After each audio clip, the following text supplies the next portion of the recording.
And we are live. How's everybody doing tonight? My name is Anthony Brian Logan, and you're watching and/or listening to ABL Live. Thank y'all for joining me tonight. We got a whole lot going on all over the internet, all over social media, mainstream media, everywhere, and I don't know where to start. First of all, Trump has been indicted in Georgia, Fulton County to be exact, as we all predicted, and it has been a complete dumpster fire already. Indictments getting leaked early, grand jury convening way before they're supposed to, a rushed ending to a 2.5-year investigation. The county clerk who accidentally, quote unquote, accidentally leaked the indictment has spoken out to the media. We'll talk about all of that a little bit more a little bit later. Also, the Lahaina Maui, Hawaii fire. There's all kind of conspiracy theories, all kind of allegations, all kind of rumors. But I have spoken to people on the island who live there, who actually survived the fire, and they told me what happened.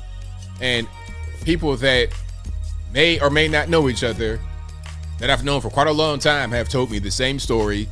And I'm going to get to that a little bit more a little bit later. Also, Michael Oher, as 1,000 people corrected me in his name. It's not Oher, ABL, it's Oher.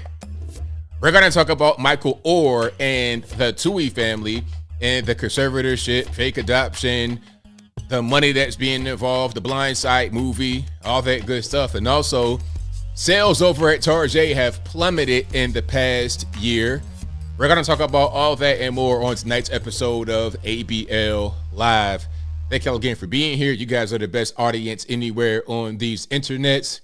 If you like what you're hearing thus far, please give the video a thumbs up, like the video, share the video, do all of that good stuff. That'll help me out tremendously. We got a lot going on tonight, and I'm going to go in. I am going to go in. But first things first, shout out to the sponsors. PatriotPost.us, your best source of news and information anywhere on these internets. Their link will be in the description box below. Also, just go to the website directly, PatriotPost.us. Tell them ABL sent you. Also, we have my merch store, ablmerch.com. That is ablmerch.com. Check it on out right now. We got hats, t-shirts, stickers, hoodies, mugs, and more right there on the website. Again, ablmerch.com. Also, go to my regular website, anthonyblogan.com. That is ANTHONY, the letter B, LOGAN.com. On the front page of the website, you can find articles for each video that I produce. And in the article, at the end of it, there's always a section for my sources. So if you're ever wondering, hey, where'd you get the information from? Where's your source? Where'd you get that tidbit of information? Is always right there in the description of the article.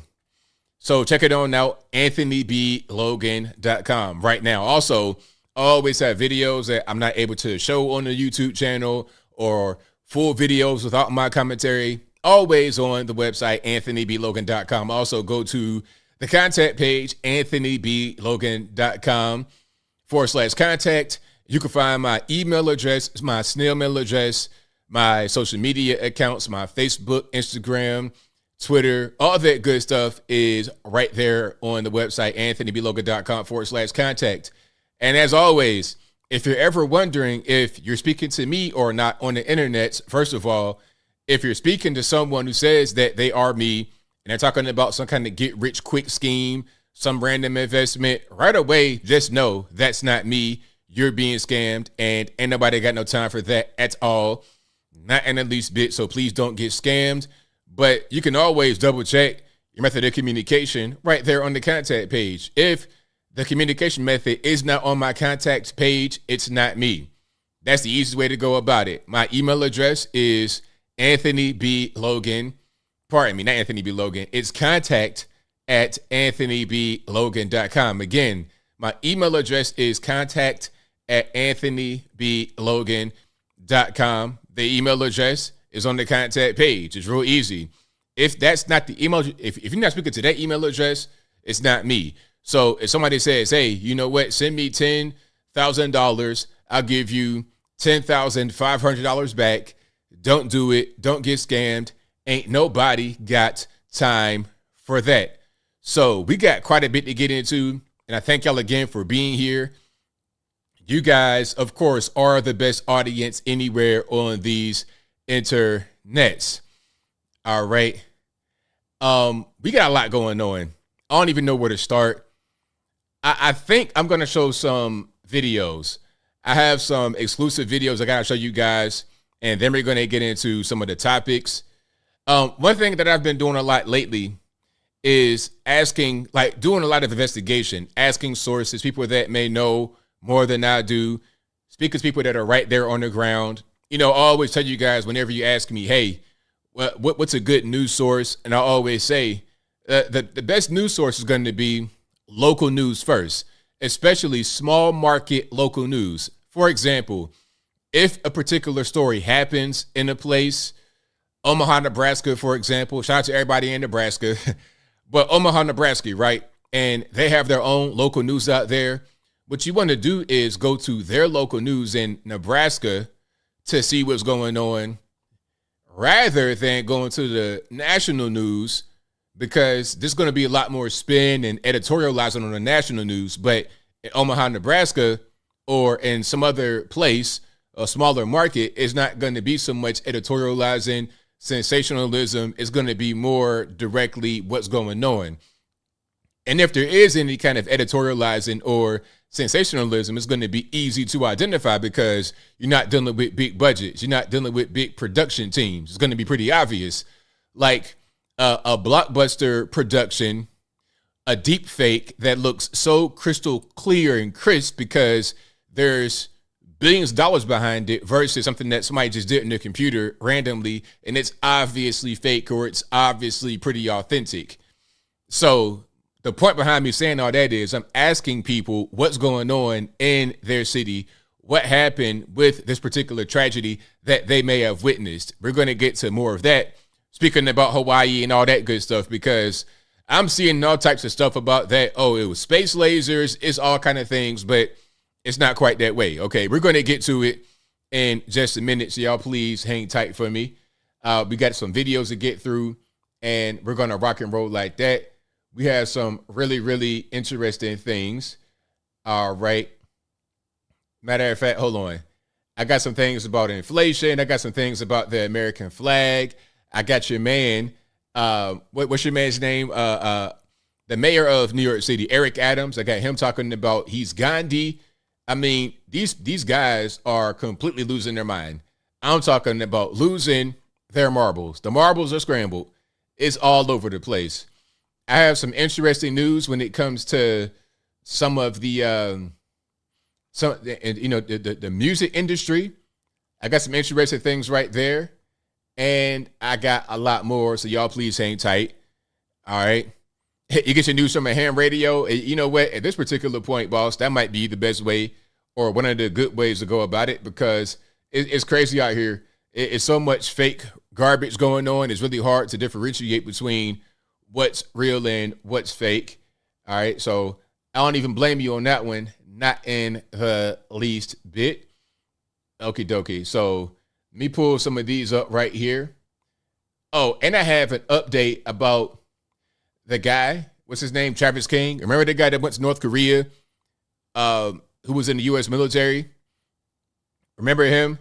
Well, I have an update about him as well. So we're going to get to a few of these. Let me just start right here. Let's start right here. Okay. We got your man, Eric Adams, saying that he's, at first, apparently he said he was like Jesus. Now he's saying he's like Gandhi. So let's check it out. Let's get a little bit of audio. RIP headphone users. Let's go ahead and roll here. So I'm Gandhi-like. I think like Gandhi. I act like Gandhi. I want to be like Gandhi. So I'm Gandhi-like. I think like Gandhi. I act like Gandhi. I want to be like Gandhi. So the context is the lower third here. New York City Mayor Eric Adams delivers remarks at flag raising ceremony for India. So he's Gandhi, all right? He's Jesus, he's Gandhi, he's whatever you want him to be. It's all good. Don't even worry about it. This is August 15th, 2023, yesterday.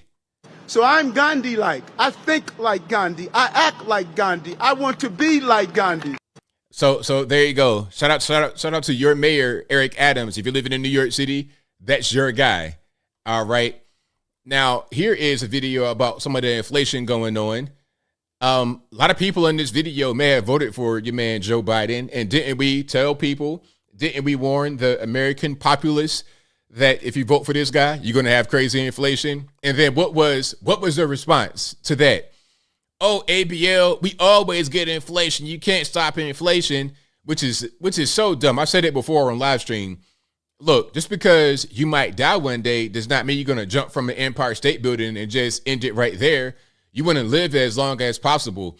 Inflation should not be an inevitable thing, but because of the way society is, it's going to happen. But it's going to happen over a longer period of time, and you're not going to be faced with a situation where you can't take care of your regular everyday needs because the money you make is basically worthless or worth less than what it was before, to the point where your dollar means not that much. Let's check it out here.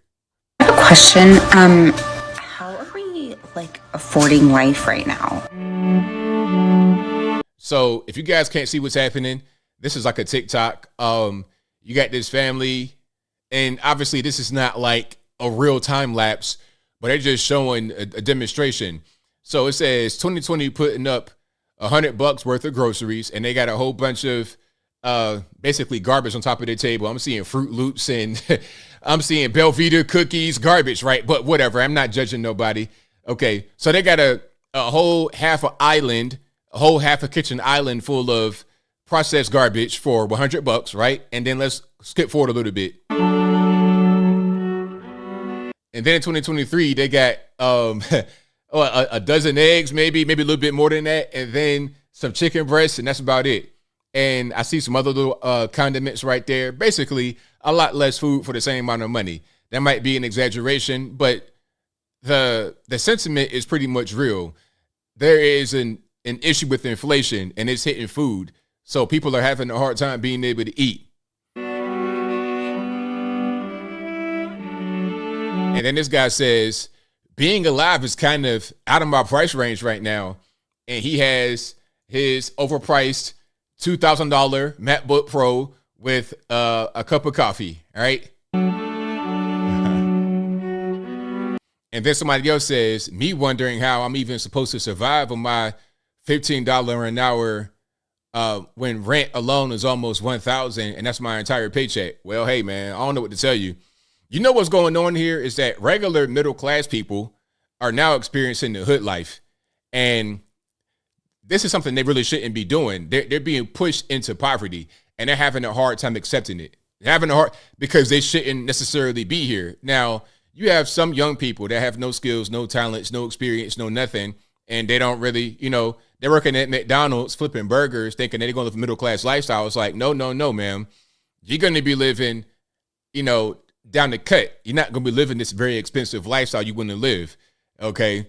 So it is what it is. You got to just be able to, but I'm not saying that they don't have any kind of valid grievance, because the inflation is out of control. At the same time, $15 an hour, what do you do for a living? Do you fill up coffee cups for a living? Do you flip burgers for a living? Like, what are we talking about exactly?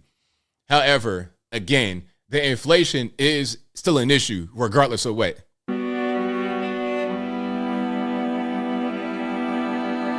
It's to a point where people can't live. This amounted to $100. So the guy is pointing to some eggs and looks like some chicken breasts, and I'm seeing with some orange juice and some other kind of, what is this?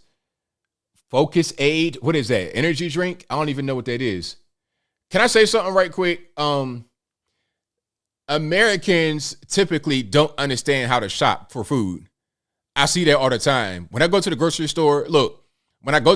store, especially like a normie store, when I go to Trader Joe's, Whole Foods, I don't see quite as much of this. But if I go to Wally World or Target, especially Wally World on the first of the month, look, I try to avoid Walmart on the first. I see absolute garbage in carts.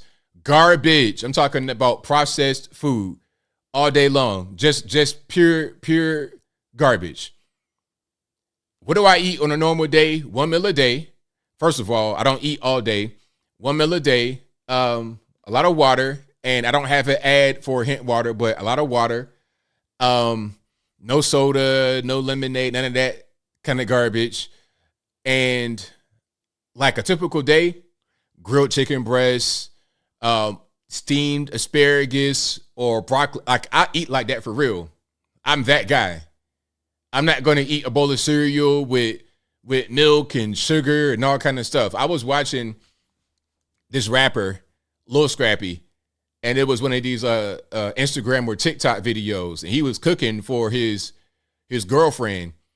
He made pancakes, and he was putting granulated sugar in the pancakes. It's like, what part of the game is, since when did they put sugar, why are you putting sugar in the pancakes? I don't have any sugar in my house.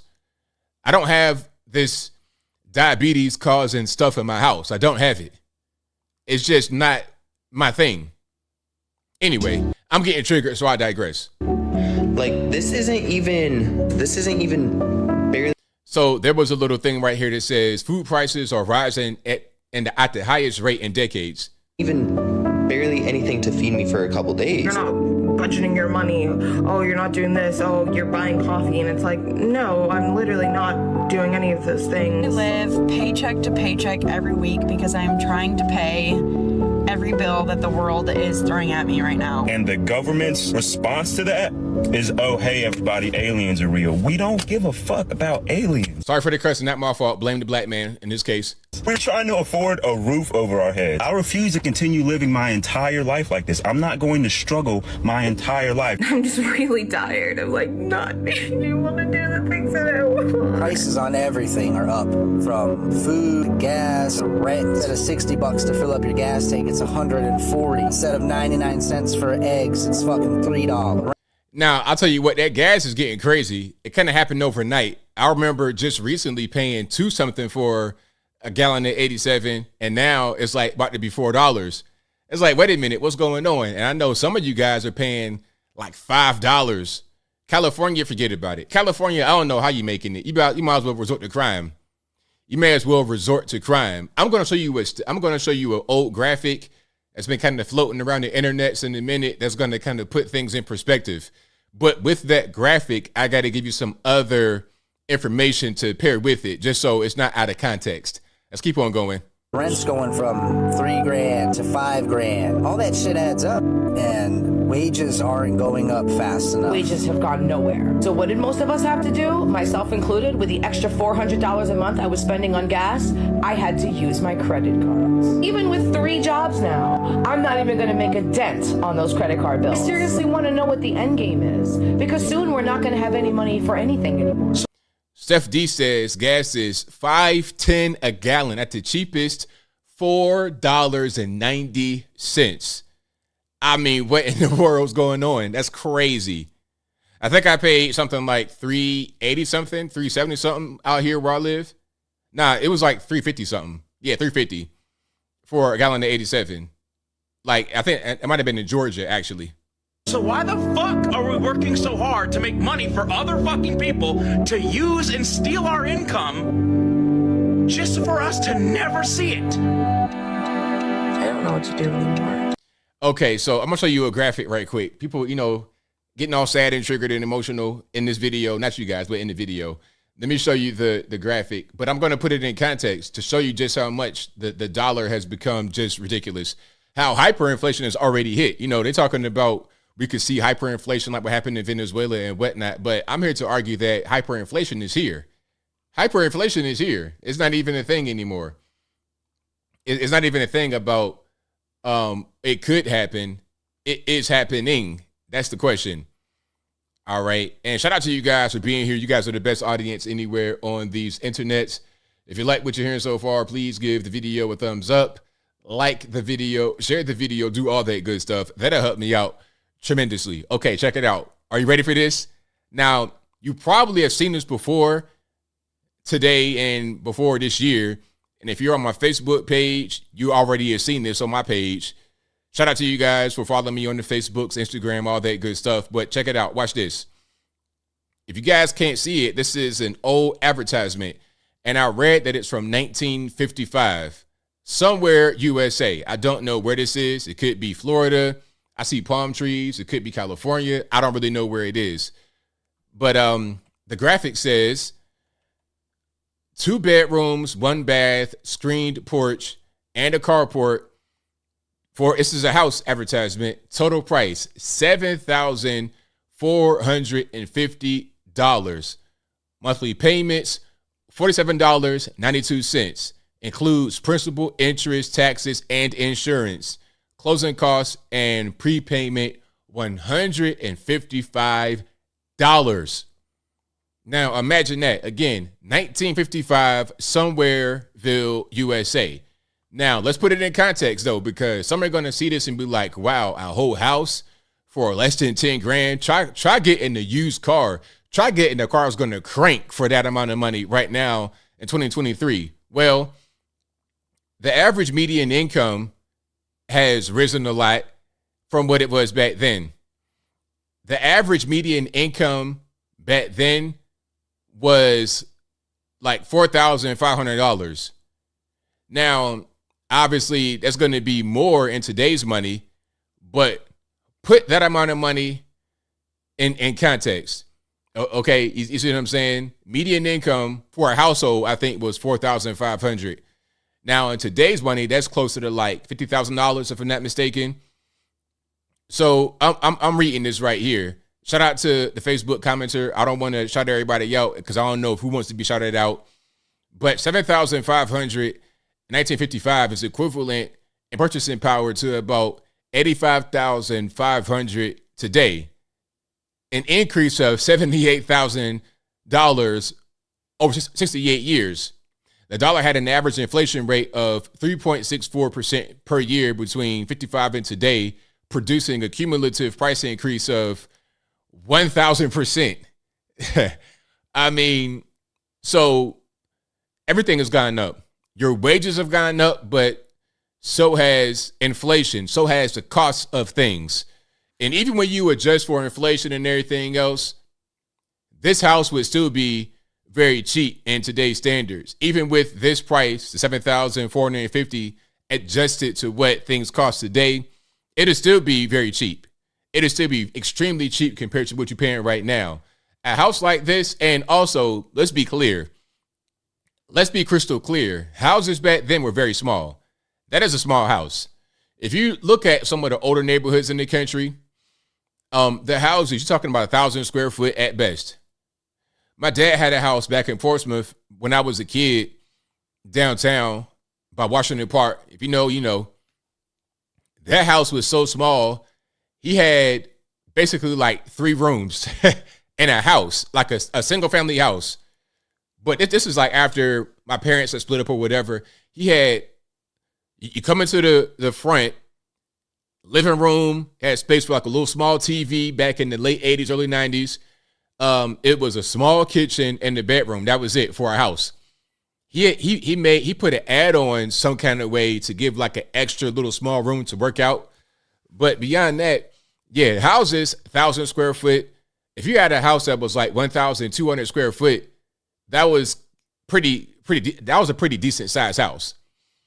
And it was crazy because you could raise a whole family in there. You didn't really need that much space. Like my house right now is way too big for me. I kind of want to sell it, but at the same time, it's like, well, look, you got that great interest rate. Now you in your forever home. Why would I sell a house with an interest rate below 3% to go buy another house that's overinflated with a 7% interest rate? It makes no sense. But anyway, yeah, things are different back then. Your house might have been 1,000 square foot. You got mom, dad, 4 kids, and everybody happened to live in there just fine. You had bunk beds. You shared a room with your siblings. You might have had 3 boys in one room, the one girl in the other room, mom and dad in one room, and you had supper in the den, in the living room that was plasticed off. Nobody sat in there, and that was it. 1,000 square feet. But now you got houses, McMansions made of plastic, wood, cardboard.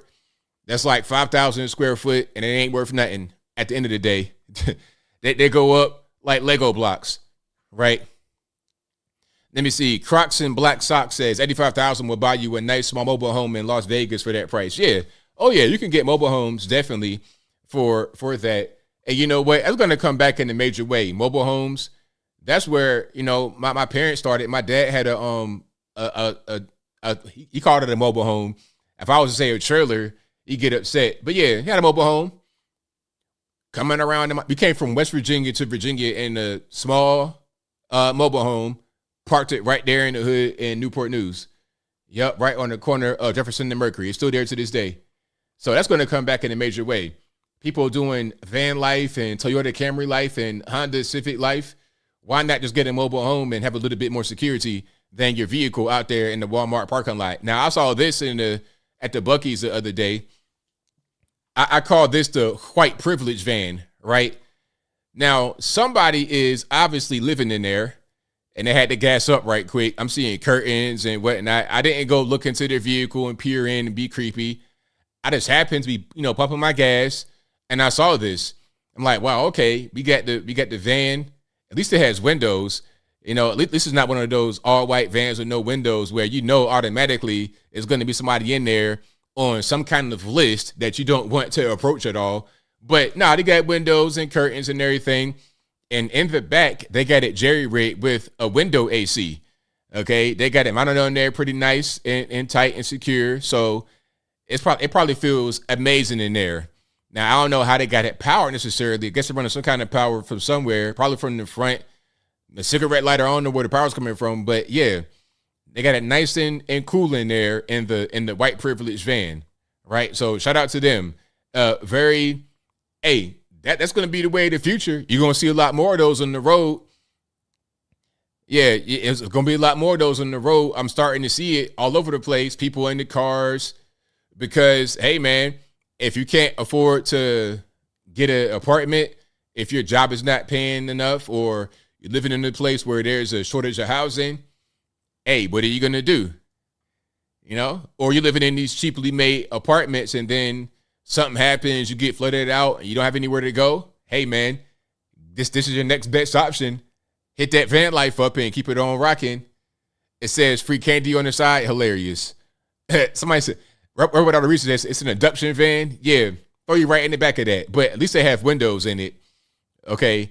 If that was a all white van with no windows, you already know that somebody's in there who is on all types of registries and lists and everything else, right? Tester Tip says that's bigger than most New York City studios. Oh, New York City with the studio apartments are totally crazy. I was watching a TikTok, not on TikTok, but somewhere else, about this guy trying to find an apartment. And they were talking about $2,000 a month for rent. And the spot was like 400 square foot. And it wasn't even in the big city. It was like some kind of other little small place. But, a lot of the high rent prices come in nice areas. That's typically what goes on. People want to live in these nice areas, but they don't understand. It's like, now you got to be in the hood. Come on to the hood, and just live there for a while. You might have to deal with some things that you didn't really count on dealing with. But that's what you got to deal with now because of the money. So either you're going to live in some hood type of environment where you're going to have to put your TV on the ground with no TV stand because it's going to be constant drive-by shootings. And ain't no point in sitting on your couch watching TV. Might as well just lay on the ground, watch TV right there because you got to get on the ground anyway all the time to avoid the drive-by shootings. So if you don't want to live in a place like that, with all kind of vermin and whatnot sharing your space with you, well, hey, man, get you a vehicle and live out off the grid, go to Arizona, go Florida, somewhere like that. Hey, things are changing. You're going to see a lot more of people just living up on the streets, van life. You're going to see it. Now, speaking about small towns and whatnot, here's a woman on the TikToks who says, hey, if you're white and you liked Jason Aldean's song, Try That in a Small Town, that means that you are a racist. And matter of fact, I got to find another one as well. Hold on. I'm going to show you that one. And then I'm going to show you this one here. But if you like what you're hearing so far, please give the video a thumbs up, like the video, share the video, do all that good stuff That'll help me out tremendously. That's right, Cooler King. Or live in the rural area. That's right. Go way out in the sticks somewhere, far away, 45 to an hour away from the so-called big city. Live out that way. You want to live right in downtown Atlanta. You want to live right in Manhattan, Times Square. You want to live in Los Angeles, San Francisco. You're going to pay the cost. You're going to pay the cost. At a certain point, that's not for you. You got to live way out yonder and make it happen that way. Let's check it out. So here is her response to Try That in a Small Town. You love that song? I love that song too, Cheryl S. Quick little PSA, and I've been meaning to make this for a while, about that, and it's such a bad song, y'all. Objectively, the Jason Aldean song, Try That in a Small Town, is really bad. But anyway, if you're a white person and you identify with it and you want to defend it and be vocal about the fact that you like it and you understand it, and in the face of black people telling you that the song is racist and the video is incredibly racist, you want to scream that it's not racist. Whether a song is racist or not, that makes you inherently racist. Just a little food for thought. Okay, so there's quite a bit going on. First of all, Meemaw, where's your teeth at?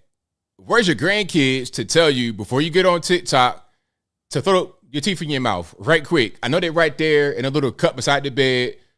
Throw those in your mouth if you got them before you make a TikTok, first of all. Second of all, so if a black person, a random black person says they don't like something and someone who is not black disagrees, that makes the black person racist.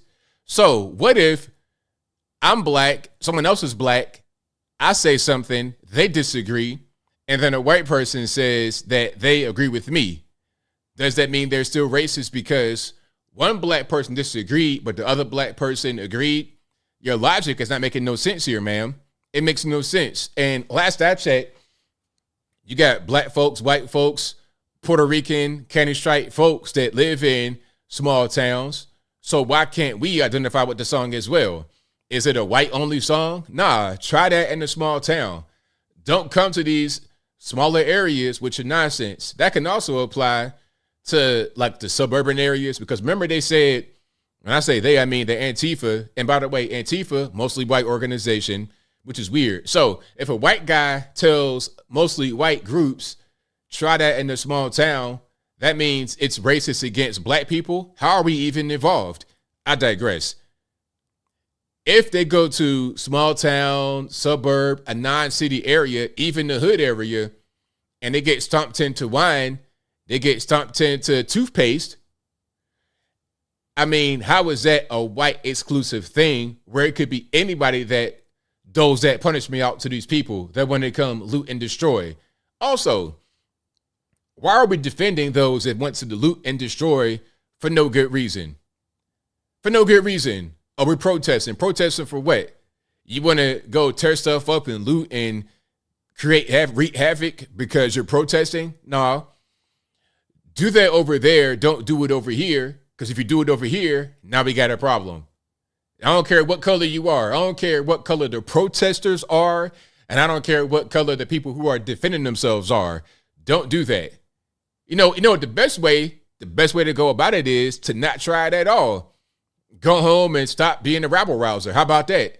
Don't go to a small town, big town, nowhere and do anything like that. Keep your hands to yourself and there won't be no problems. Meemaw. And before y'all go lighting up my comments with the I don't know what I'm talking about, the not me, not all, and all the other standard shit, just stop and think the logic through. Oh, what? Well, I didn't really hear any logic right there. I promise I didn't. You know what? And I actually did think what you were calling logic through, and it didn't make any sense. So I can call you the cat lady, the Karen, or whatever. That's fine. It's okay. It's no big deal. Anyway, these are just my thoughts. Y'all, go have a day. All righty. So there we go. So you heard it right from Meemaw, the OG Karen, the first Karen ever made. She says, if you are a white person and you disagree with a black person, that means that you're racist. And if another black guy comes in and agrees with the white person, I'm not sure how that works. I'm not quite sure she accounted for that in her mind, that maybe you could be different colors and have the same opinion about something. Just maybe. Okay, maybe I'm black, you're white, or whatever kind of color you are, and we think the same thing. Maybe that could happen. I don't know. But a lot of these people just want the division. They want everything to be so separate and everything to be race all the time. That's what they want. But I think not. I think not. All right. So that's that. Oh, here's another one. Now, remember the Confederate flag. People say that's like a symbol of racism, a symbol of hate, all this and that, and the third. But there are more symbols that people attribute to the Confederate flag that aren't that. Having your own American U.S. flag could be a symbol of racism. You ready? Let's check it out. All right. So I'm walking around in a racist white neighborhood, and I noticed how if I see a pickup truck with an American flag, it's basically like the Confederate flag. Like every time I see an American flag, I cringe because the American flag is like the new Confederate flag, right? It's safe to say if you see a pickup truck with the American flag, that person is a racist. Okay, and if you have an American flag in front of your house, you're probably a racist. So, okay, you heard it right here from the wife beater rocking Karen. Hey, if you have an American flag in front of your house, that means you're a racist. So this flag back here that you see, the flags behind me, that means I'm racist, right? That makes me a racist. I mean, I don't really, but you know what? This is not even uncommon. It's not even uncommon, not at all. People will, they'll, if you have an American flag flying anywhere, they get triggered by that. It's like, it's our flag. It's my flag. I'm an American citizen. What are we talking about? I'm born here, raised here.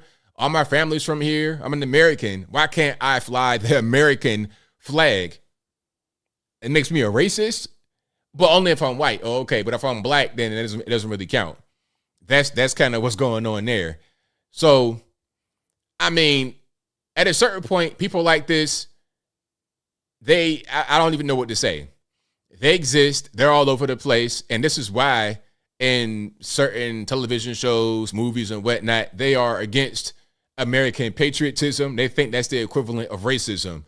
To have love and respect and admiration for your own country that you live in, that you're a citizen of, is somehow racism. Can't make it up. Now, my question is, hey, if you don't love your own country, then why are you even here? We're not North Korea. You can escape. You can go somewhere else. Now, I don't know where you're going to go, Miss Dirty Wife Beater Lady. I don't know where you're going to go to where things better for you here. But I don't know where you're going to go to where things better for you than right here in the USA. This is it. I mean, there is nowhere to escape, and there's nowhere to hide. You're here. You're born here, raised here. Where are you going to go? Where's your tribe, your people? Right here in the United States. That's it. Very simple. He thought I was a dude. That is a kind of a, you know what I mean? That is a young lady.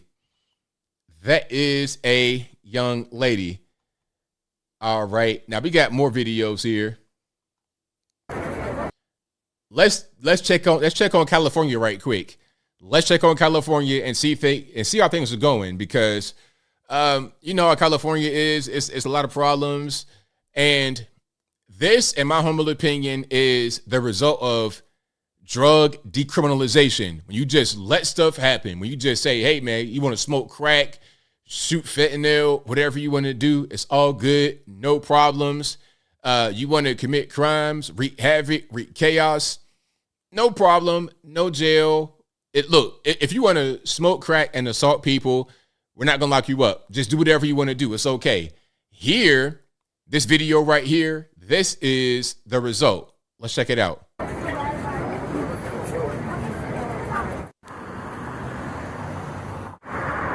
So if you can't see the video, what you're seeing right now are scenes of people that are in various states of drugged out distress in Hollywood, California. The Walk of Fame, all of that, people out there screaming, hollering, acting the fool right there in the Walk of Fame.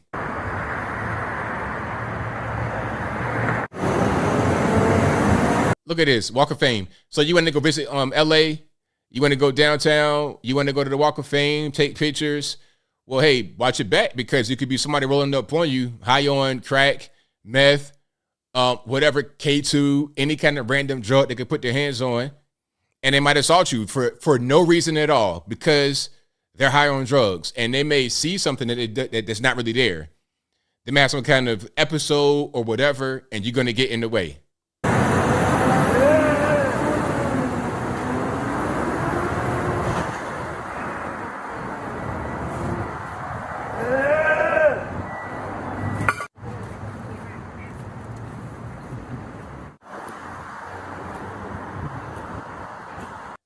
This is not in every city. It is not in every city. Okay, I've been to a lot of major cities in the country. It's not in every major city. It's a West Coast thing, or well, I ain't gonna say very liberal city. Major city like New York. It's in New York, and in LA, San Francisco, but it's not in Dallas, Houston, Miami, Atlanta. It's not there. Tampa. It's not there. No. It's not everywhere. It's only in certain places.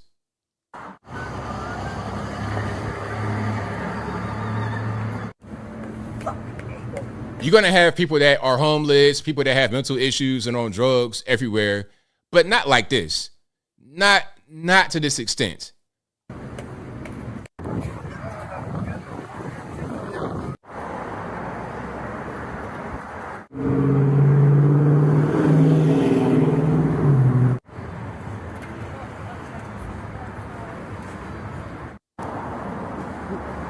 Look at this.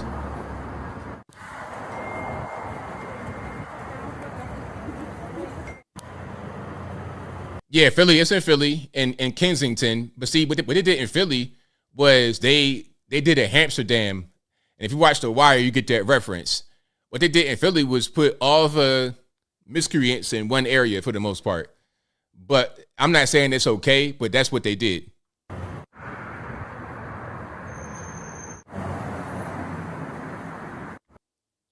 But yeah, you go to Atlanta, Dallas, Houston, Tampa, Orlando, Miami, Phoenix, Arizona. You don't see this. You don't see this. You only see it in certain places. Where else? DC, you don't see this. You see, what you see in DC actually is very young homeless people that are not necessarily on drugs. I'm talking about when I was in DC last time, I was seeing people that's like, they couldn't have been no more than like 19 sleeping outside. It was crazy. It was totally crazy. It's not quite what you would see in LA at all. Not at all. When I went to LA, I was completely shocked. I had never in my life seen such madness. Matter of fact, I take that back. In Atlanta, if you go downtown, you see some of this under an overpass. But what you're not going to see is them just on the ground, laying all over the. Nah, you're not going to see them in a sidewalk. No. You'll see them in certain little underpasses in certain places, but beyond that, no, you're not going to see it. Yeah, it's all the programs and the legalization of drugs and not prosecuting crimes. That's what's going on. Yeah, it's crazy. But if you like what you're hearing so far, please give the video a thumbs up, like the video, share the video, do all of that good stuff. That'll help me out tremendously. All right. So do you guys know who Billy Porter is? I'm going to show you a video from this guy. It might kind of blow your mind. All right. So Billy Porter, matter of fact, hold on. I'm going to show you the more recent story. Yeah, I'm going to show you the more recent story. So you kind of understand what's going on. And then we're going to get into an older video of him that might kind of blow your mind. So let's check it out. Hold on. So this right here is Billy Porter, okay? A man who is dressing very androgynously. All right, that's him right there. All right. And he said he had to sell his house because of the Hollywood strike. Now, my thing is, okay, let's not have all these ads. I don't want no Mustang Mach-E. But hold on, let me go back.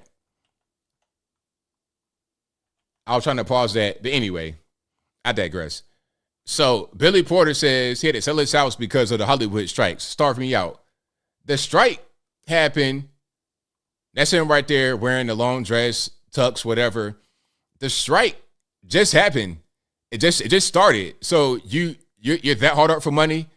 You selling your house already. I mean, talk about living paycheck to paycheck. But anyway, this guy is very well known for being active in the LGBT community, whatever. But check it out. Watch this. People rebrand a lot. I'm not sure how old he is, but he's been around for a very long time in the entertainment industry. As of right now, he's like really into the LGBT stuff, does a lot of movies and television, and he does hosting and whatnot. And this whole thing is about wearing dresses and wigs and makeup and all that kind of stuff, right? That's him. He's like a kind of a generic version of RuPaul. Now, this is him in the 1990s. Look at this. Watch this.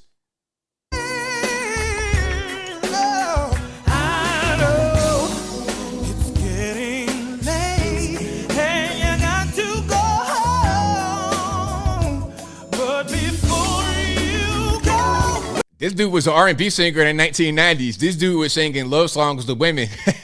I swear, look, Billy Porter was singing love songs to women in the 1990s.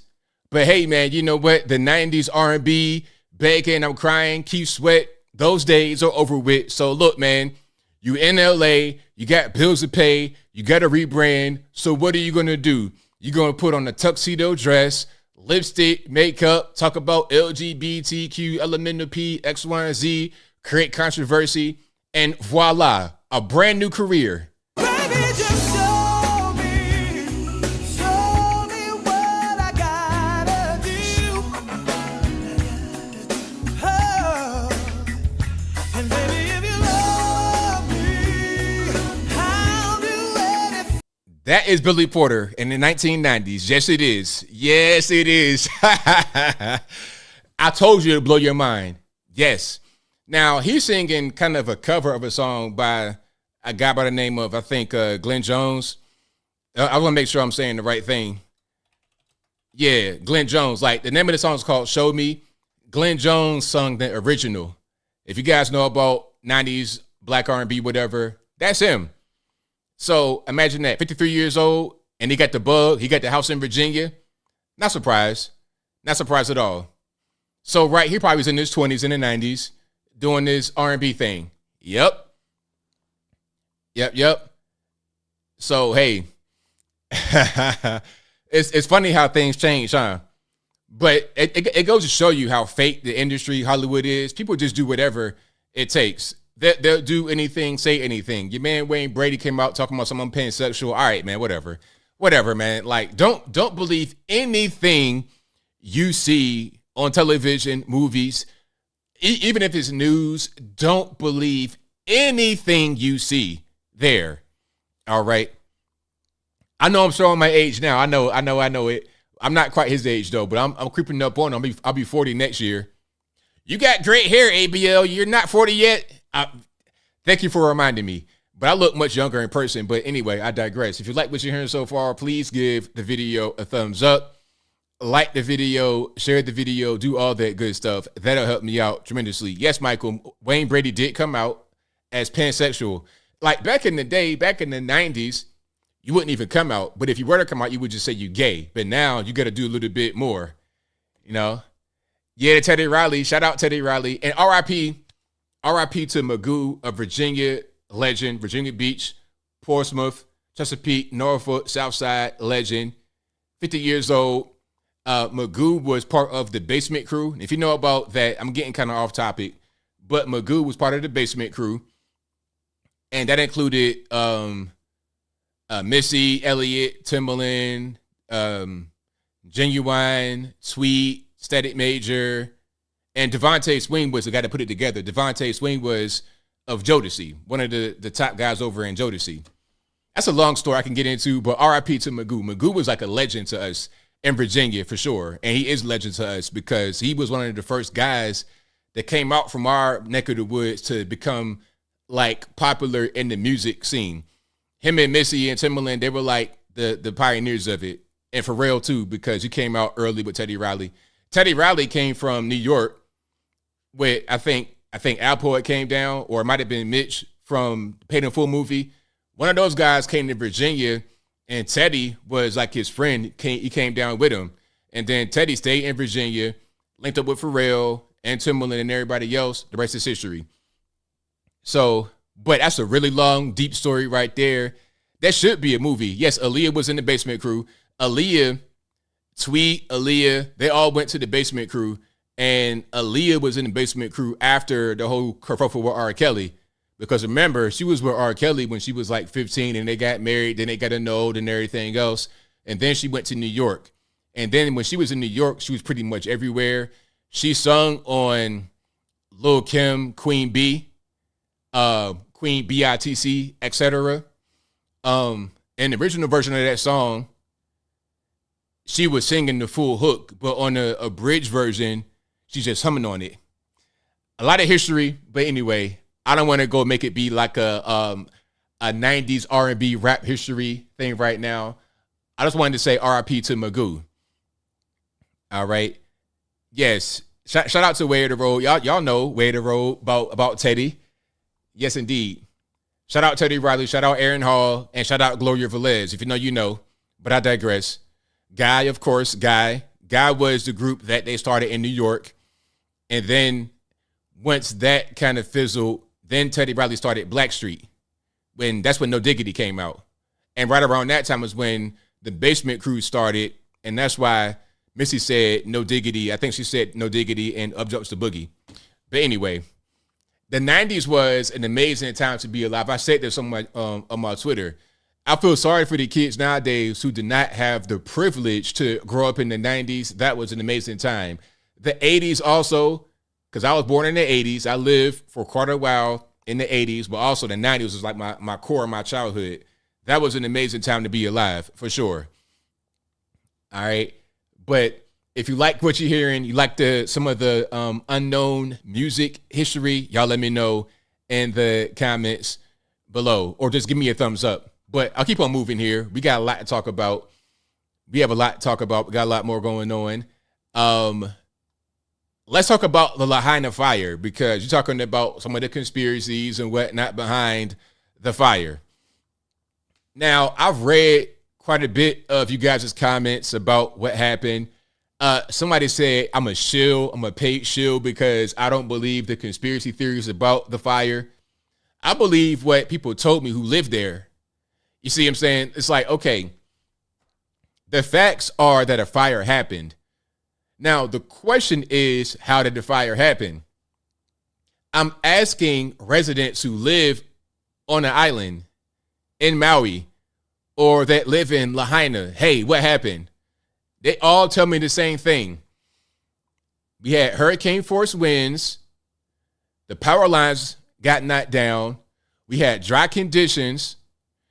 And since all of that happened at the same time, the power lines hit the dry brush, the grass, tall grass that was not kept properly, I suppose, or it might have been kept properly. Don't really matter. The spark from the down power lines hit the dry land, and it spread quickly throughout the very old wooden buildings in Lahaina. It was like a bunch of matches. That's what it was. Dry conditions, hurricane force, very fast winds. It was like a tornado of fire. And it spread so quickly they couldn't really do anything to stop it. And when you're talking about firefighting efforts, the water pumps that would provide water and pressure to the fire hydrants became compromised because it's powered by electricity. And since the power lines were down, the power could not get to the actual water pumps to get the water from point A to point B. So what they wound up doing was filling up water trucks to get that from point A to point B. But there was an issue with that. You got jammed streets. It was a mess. And sometimes they put up helicopters in the sky to douse out the flames from above. But again, you got hurricane force winds, so you can't have a helicopter up in the sky and 70-mile-an-hour winds. Now, some are saying, well, why was there hurricane force winds with no rain? That's not necessarily how it works. You see, I've lived through hurricanes. I've actually been hit by a hurricane before in Virginia. Obviously, you're right there on the coast, East Coast, Atlantic Ocean. What happens is when the hurricane approaches, you're going to get the outer bands, the outer rings of it, which may or may not have rain. Once you get closer to the eye, you're going to have rain. And once you're inside the eye, there's nothing, because it's just blank. Because around the eye, inside the eye of the hurricane, there's nothing. It's clear sky. But right on the edge of the eye is the most intense wind and rain. And once you get further away from the eye, you got rain and wind. But on the outer edges, you're going to get a lot of the residual wind. Plus, you're on the island right in the middle of the ocean. You're going to have some mountain resistance, perhaps, but it's not much resistance. It's going to be straight wind going across the island. So it was a perfect storm. The wind, the dry conditions, the down power lines that were hot created a spark, and there you go. It was a fire tornado, essentially. That's what happened. Now, people talking about it was a direct energy weapon. They're using fake pictures. I'm going to show this clip right here from Samantha Marika. Shout out to her, who lives on the island, by the way. See, that's my thing. When I'm looking at what's going on with the island and what happened, I'm looking at those who actually live there, and they're telling me what's going on. All right.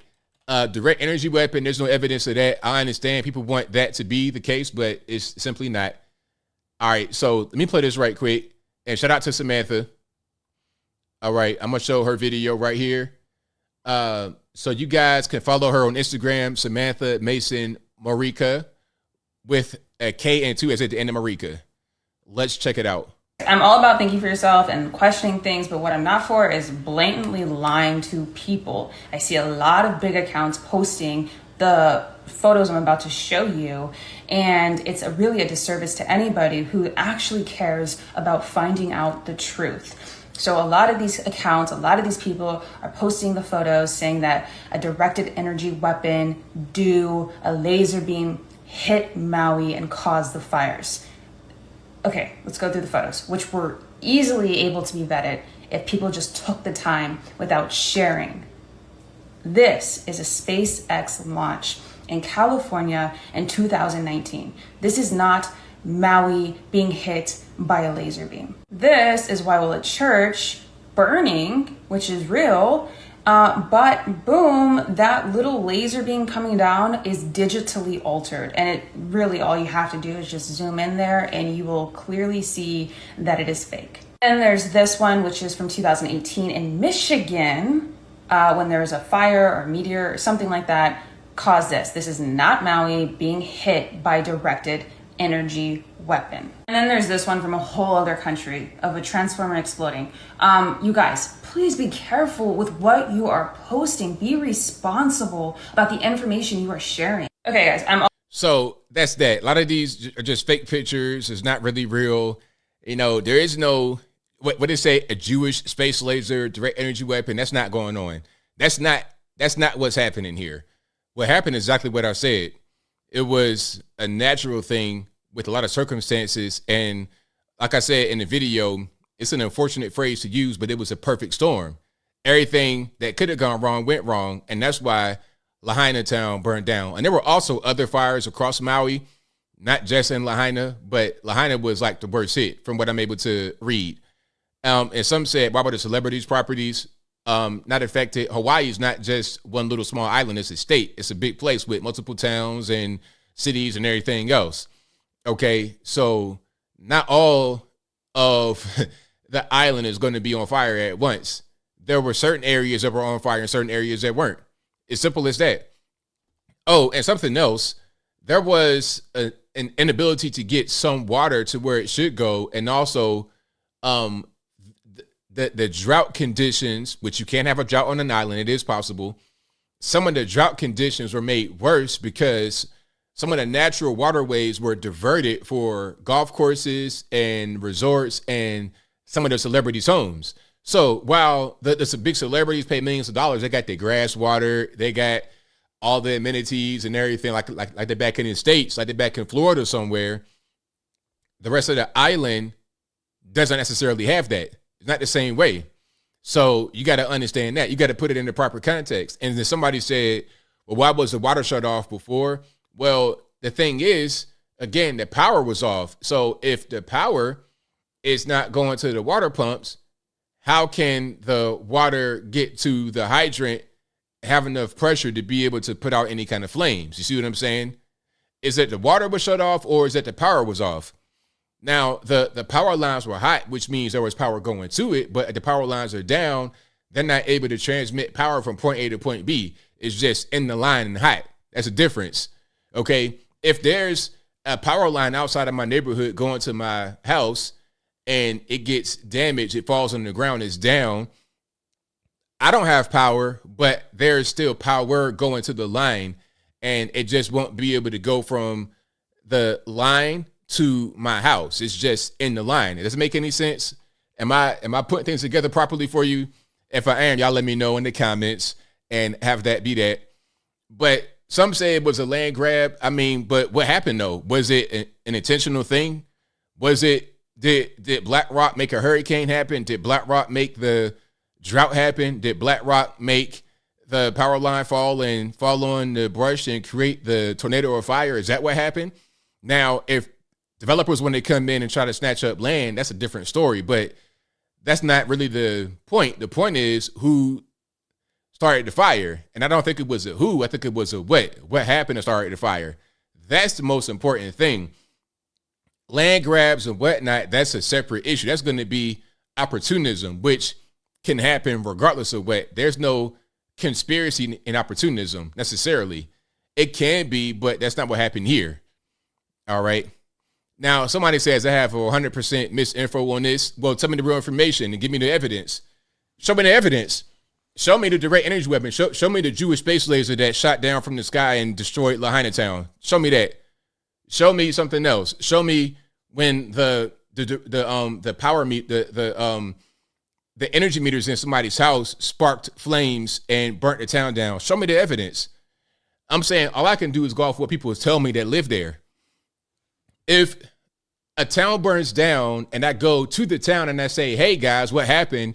And they all say the same thing, I think I'm gonna go with that rather than people on the outside who did not ask them what happened. You see what I'm saying? Oh no, that's just me though. That's just me. People can believe whatever they want. I think sometimes it's more sensational to believe that it was something that was really crazy and conspiratorial, but maybe it's not that. Maybe it's something a little bit more simple, perhaps. Y'all let me know. Y'all let me know if it makes sense or not. Okay? That's all I'm saying. But what I will say is this. The federal government's response is completely garbage. Did you guys see what your man Joe Biden did or what he did not do? Joe Biden just, hold on. Before I get into Lahaina and Maui, Hawaii specifically, the so-called disaster relief, let's see what he was talking about with Ukraine. Now, here's a video. Well, not a video. Wait a minute. Here's some couple articles right here. All right. So, yeah. Here we go. So Biden already asked for billions of dollars to Ukraine. He's already gotten billions to Ukraine. And this polo shirt wearing dude, it's like, come on, man. You still in my whole style right here. Volodymyr Zelensky. You still in my whole style. What's going on? Can you put on a suit and tie? It makes me cringe whenever I see this guy wearing regular clothes. It's like, look, at least you can do is take a trip to Jose Bank and get a tailor to put you in the suit. I know you got suits. You wear these clothes to present an image, just like Jamie Raskin wearing the cancer scarf. Like, don't nobody look. You're wearing that to present an image. I know you're dealing with cancer, and I hope you get better, sir. But I'm not trying to have that. I don't need to see your rag on your head every time you say something, because what happens is you put that rag on your head. So whenever you say a thing, it don't matter how ridiculous or absurd it is. I gotta just be like, oh yeah, right. Because he got cancer treatments going on. I don't care about that. Look, man, if you can't do your job, then go ahead and step down. How about that? How about that? I mean, anyway, I'm getting triggered. You see what it says? Biden asked Congress for $24 billion and more Ukraine assistance. Now, how much have we given so far? It's got to be at least $40 billion. They're not saying that total number. In December, Congress approved $45 billion to help arm Ukraine, and there's been a bunch of other requests and granting since then. I think the tab is getting close to $100 billion to Ukraine. Now, I could not care less about that Slavic civil war between the exact same people. Ukrainians, Russians, same people. They both came from Kiev and Rus back in the day, and they created their own little countries. Belarus, Ukraine, Russia, all the same people. All the same people. I don't care about the civil war at all. I do not care. Okay? So that's their business. Why I gotta pay $1 billion, trillion, gazillion dollars? Huh? Now, hold on, check it out. Before I go too far off the rabbit hole and get myself deleted on YouTube, not literally in that way, if y'all know what I'm talking about, let me just find what Biden said about Lahaina Town and what we should do for them, what we're going to do for them. And if you like what you're hearing so far, please give the video a thumbs up, like the video, share the video, do all that good stuff. Now all of a sudden I can't find it. I'm gonna find it though. Y'all give me a second. I'm going to pull that up right quick. I think it was on POTUS. Yeah, let me find that right quick. And we're going to keep on rocking and rolling. All right. So first he said, our prayers are with the people of Hawaii. Every asset they need will be there for them. That was one thing they said. And then they're talking about the STEMI. Matter of fact, I'm going to just play the video. How about that? I think we're going to go about that way.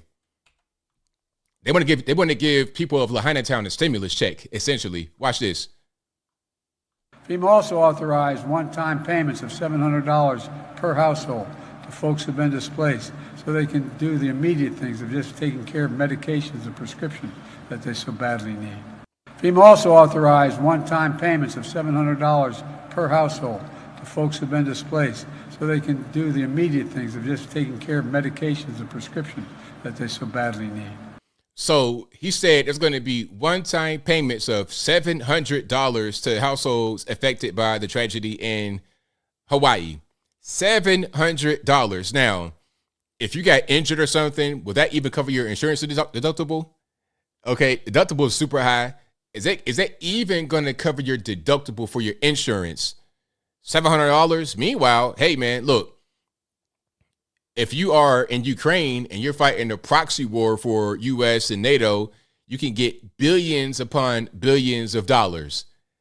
I mean, the disrespect is real, but that's your president. That's your president right there. I don't know. 81 billion, I can't tell. Not 81 billion, 81 million, trillion, whatever. It doesn't really matter. All those votes, I can't really tell. How many were affected? I'm not really sure. Tester tips. That's a good question. Not a tremendous amount of people were affected. You know, it was a lot of people. They said that there's like, I think, possibly 2,000. I'm not really sure about the exact number, but we know that the death toll is over 100 and it's going to rise. It said it's the worst natural fire in U.S. history or in modern history. I'm not sure what that means. I'm not sure what the cutoff time for so-called quote unquote modern is, but whatever. Okay, so that's what he said. $700 is best I can do. You know, I can't really help you with anything else. I can't. That's just what it is. $700, take it or leave it. All right. So there we go. But if you like what you're hearing so far, please give the video a thumbs up. My prayers out to everybody that's been affected by the tragedy out there in Hawaii, and hopefully people who have lost their loved ones are able to find them. And if they may be deceased, hopefully you find peace going forward. So there's more here. We have an update from the whole North Korea kerfuffle. Remember the soldier that left to go over there, who, like, the guy was in trouble in South Korea, and then he fled to the North. Like, he got in trouble in South Korea, and they were going to send him home. The U.S. military escorted him to the airport, but they could not escort him all the way to the actual plane. All they could do was bring him to the airport, but he left the airport and got into some civilian clothes and went on a tour and jetted across the border. So now he's in North Korea, and they are now talking, North Korea that is, they say North Korea confirms U.S. Army defector, Travis King is in the country. Said soldier wants refuge from mistreatment and racism. So you want to leave America because you think they're racist, and you want to go to North Korea? Out of everywhere in the world, North Korea, my man, you better hope they need you for propaganda purposes, because if they don't, they're going to delete you immediately. Immediately. Let's check it out right here. Hold on. Okay, we don't need to see that. So this ain't really a video. Oh, so now I got a picture of him, right? So there he is right there in regular civilian clothes, going on a tour. All right. And then this is a month later after he went across the border. Officials allege King said he decided to enter North Korea because he harbored ill feelings against inhuman mistreatment and racial discrimination within the U.S. Army. All right, let's keep on going. There he is in uniform with the picture. 23 years old, also expressed his willingness to seek refuge in North Korea or a third country. What that mean? You trying to go to China? Hey, good luck with that. You trying to go to Japan? Again, good luck with that. You're not going the right direction to go to Japan or Russia. That's not the right direction. All you're going to do is be in North Korea or China, but probably just right there if they don't kill you first. All right. So down they got him on propaganda TV out there in North Korea. All right. Yeah, that's crazy. That's totally crazy. But hey, it is what it is. Yeah, exactly. Devin, good luck with that. Good luck with that. That might not work out well for your man. What's his name? Travis King. Good luck with that, sir. But hey, everybody has their own things they like to do in life. Everybody knows what, they got certain little things they want to get into. It is what it is. All right. Now, can I please get into Michael Oher? I read 1,000 comments.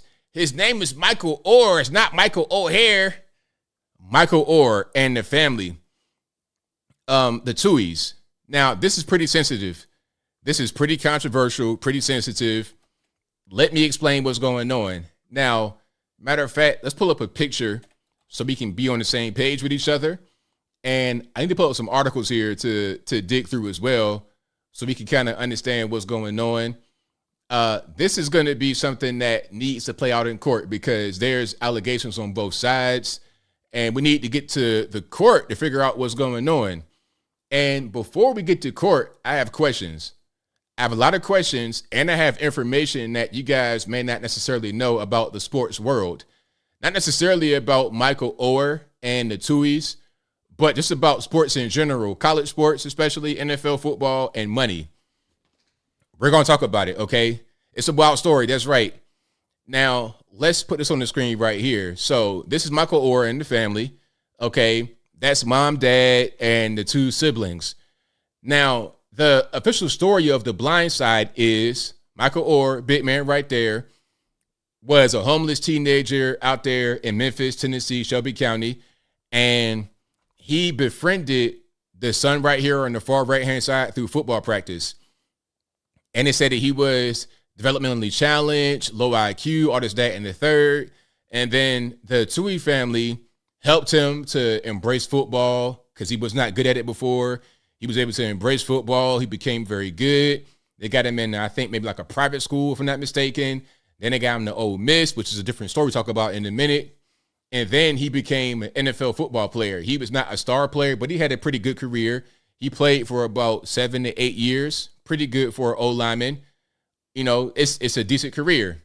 I'm not sure how much money he made. I'm not sure what his current financial status is, but that's what happened.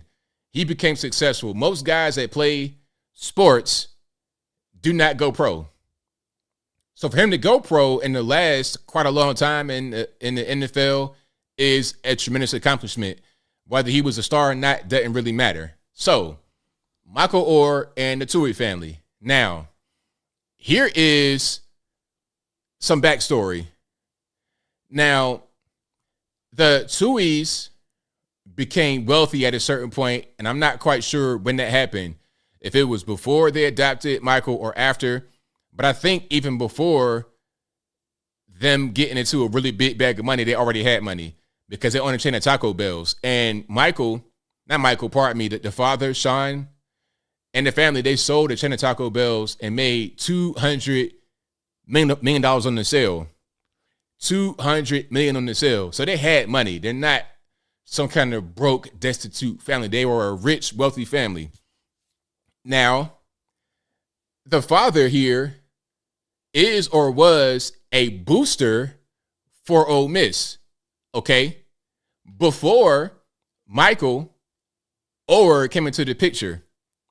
Michael, of course, where does he go? Ole Miss. The NCAA calls Sean, the father, the so-called father, and they say, hey, check it out. If you want Michael to go to Ole Miss, he needs to appear to be part of the family. So the Tuohys, and this is what Oher's lawyer is saying. The Tuohys presented some papers in front of Michael and said, hey, you know what? We want you to be part of the family. We want you to go to Ole Miss or whatever. And this can make that happen. You can be part of the family this way. So they presented the papers in front of him.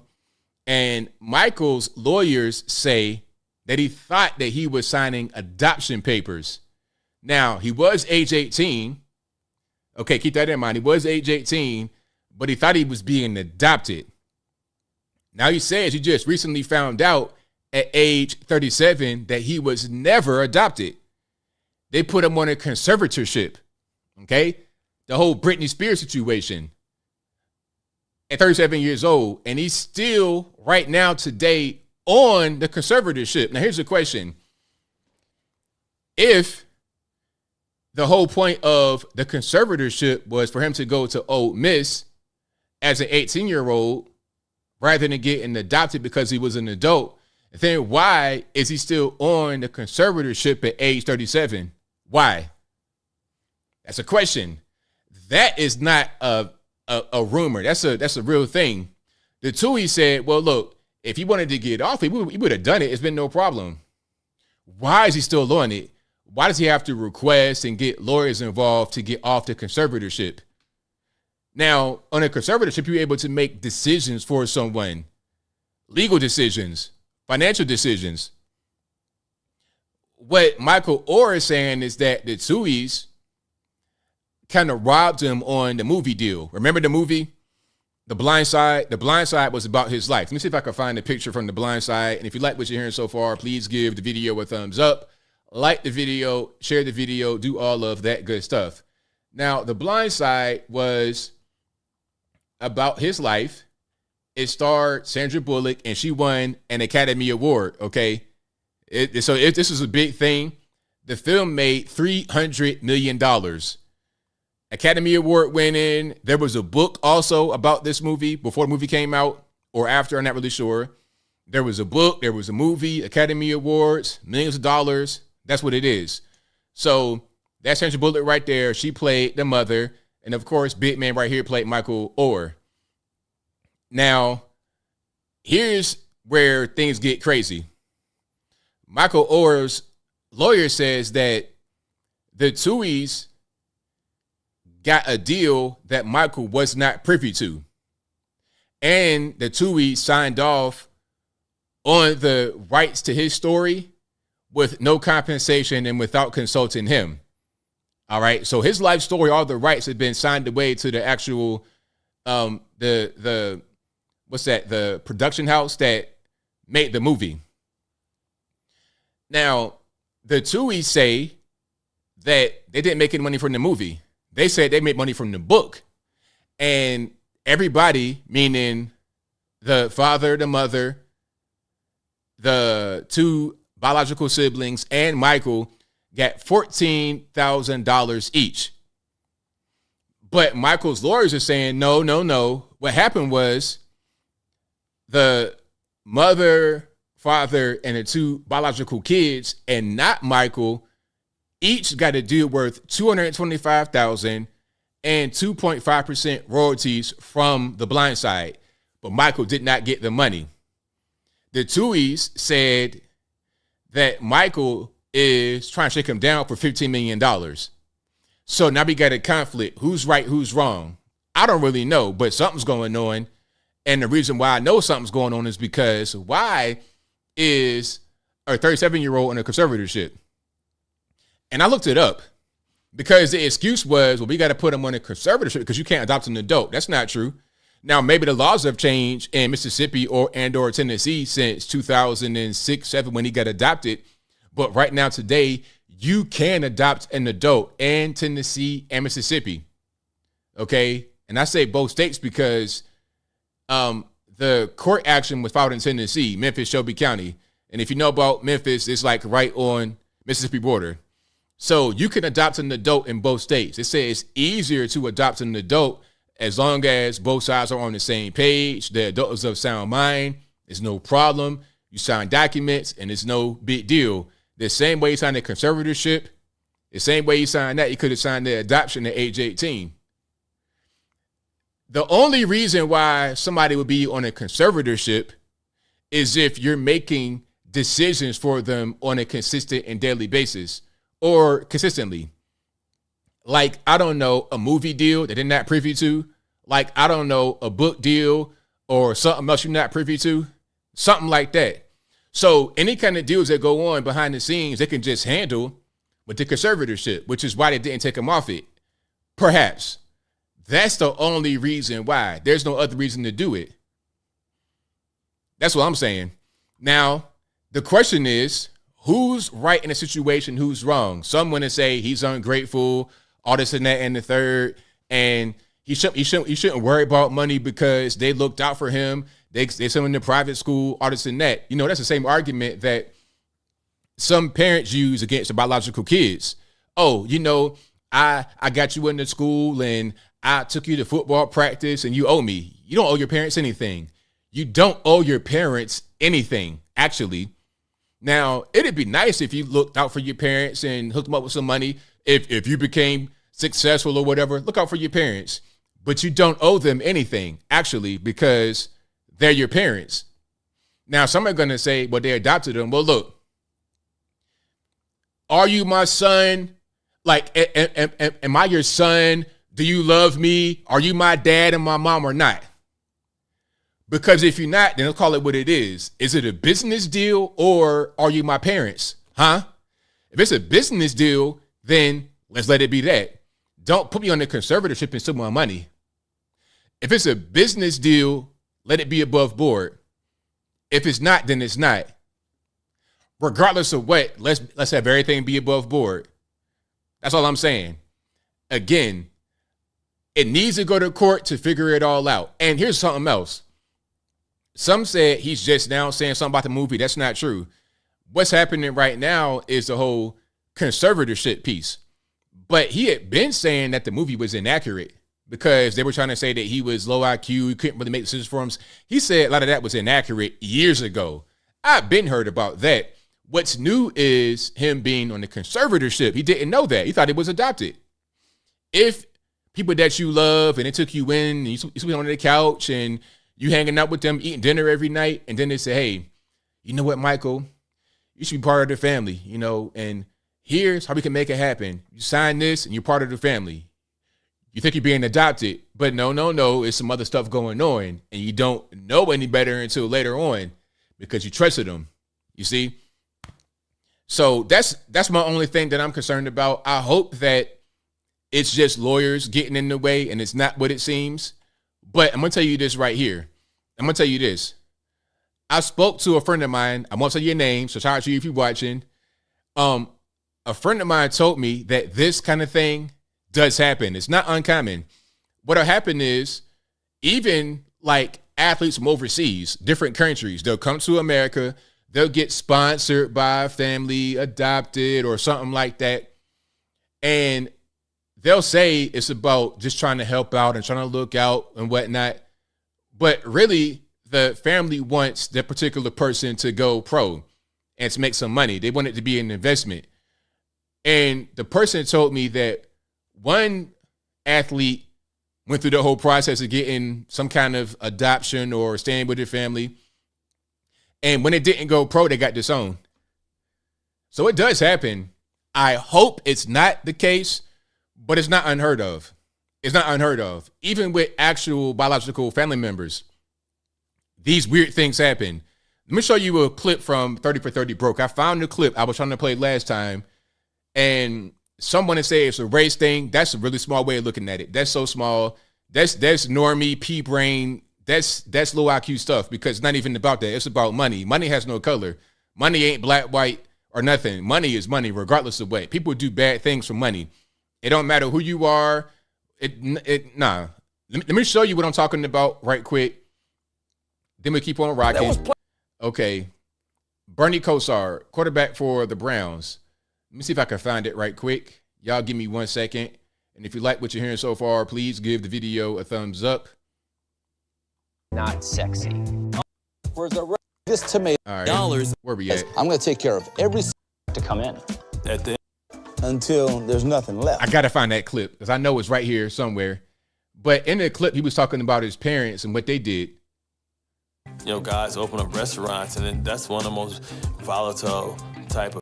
A record label, Rasheed Wallace, he had a studio at one point. And say that they regulate. I'm going to find that in a minute. Y'all please hang tight for me. But that's what's going on. So what do you guys think? Do you think that Michael Oher is just trying to get some money and he's broke now and he's not grateful? Like, what do you guys think is happening? Or do you think that he could make some sense here? Like, this could be something where they did some behind doors deals, didn't tell him. What's going on? What do y'all think? All right. Somebody says, nah, respect and honor their parents. So, I mean, your parents are your parents. You don't owe them anything. Again, it's nice if you did, but doesn't mean your parents can rob you and steal from you and just take from you because they're your parents. It doesn't mean that. I mean, if that's the case, it could kill you too, and it's not really your problem, right? I mean, that's crazy. That's not how that works at all. You know, your parents, again, it's nice if you did things for them, but you don't owe them a thing. You don't owe them anything. You didn't ask to be here. They did what they did out of the kindness of their own heart because they're parents, because they're good, because they're raising children. That's their responsibility. If you adopt someone, their responsibility. They're not a meal ticket. But if it's going to be a business arrangement, let's let it be that. And let's say what it is from the beginning. You're going to invest into me. You're trying to make money, and that's what it is. Here we go right here. This is Bernie Kosar coming up.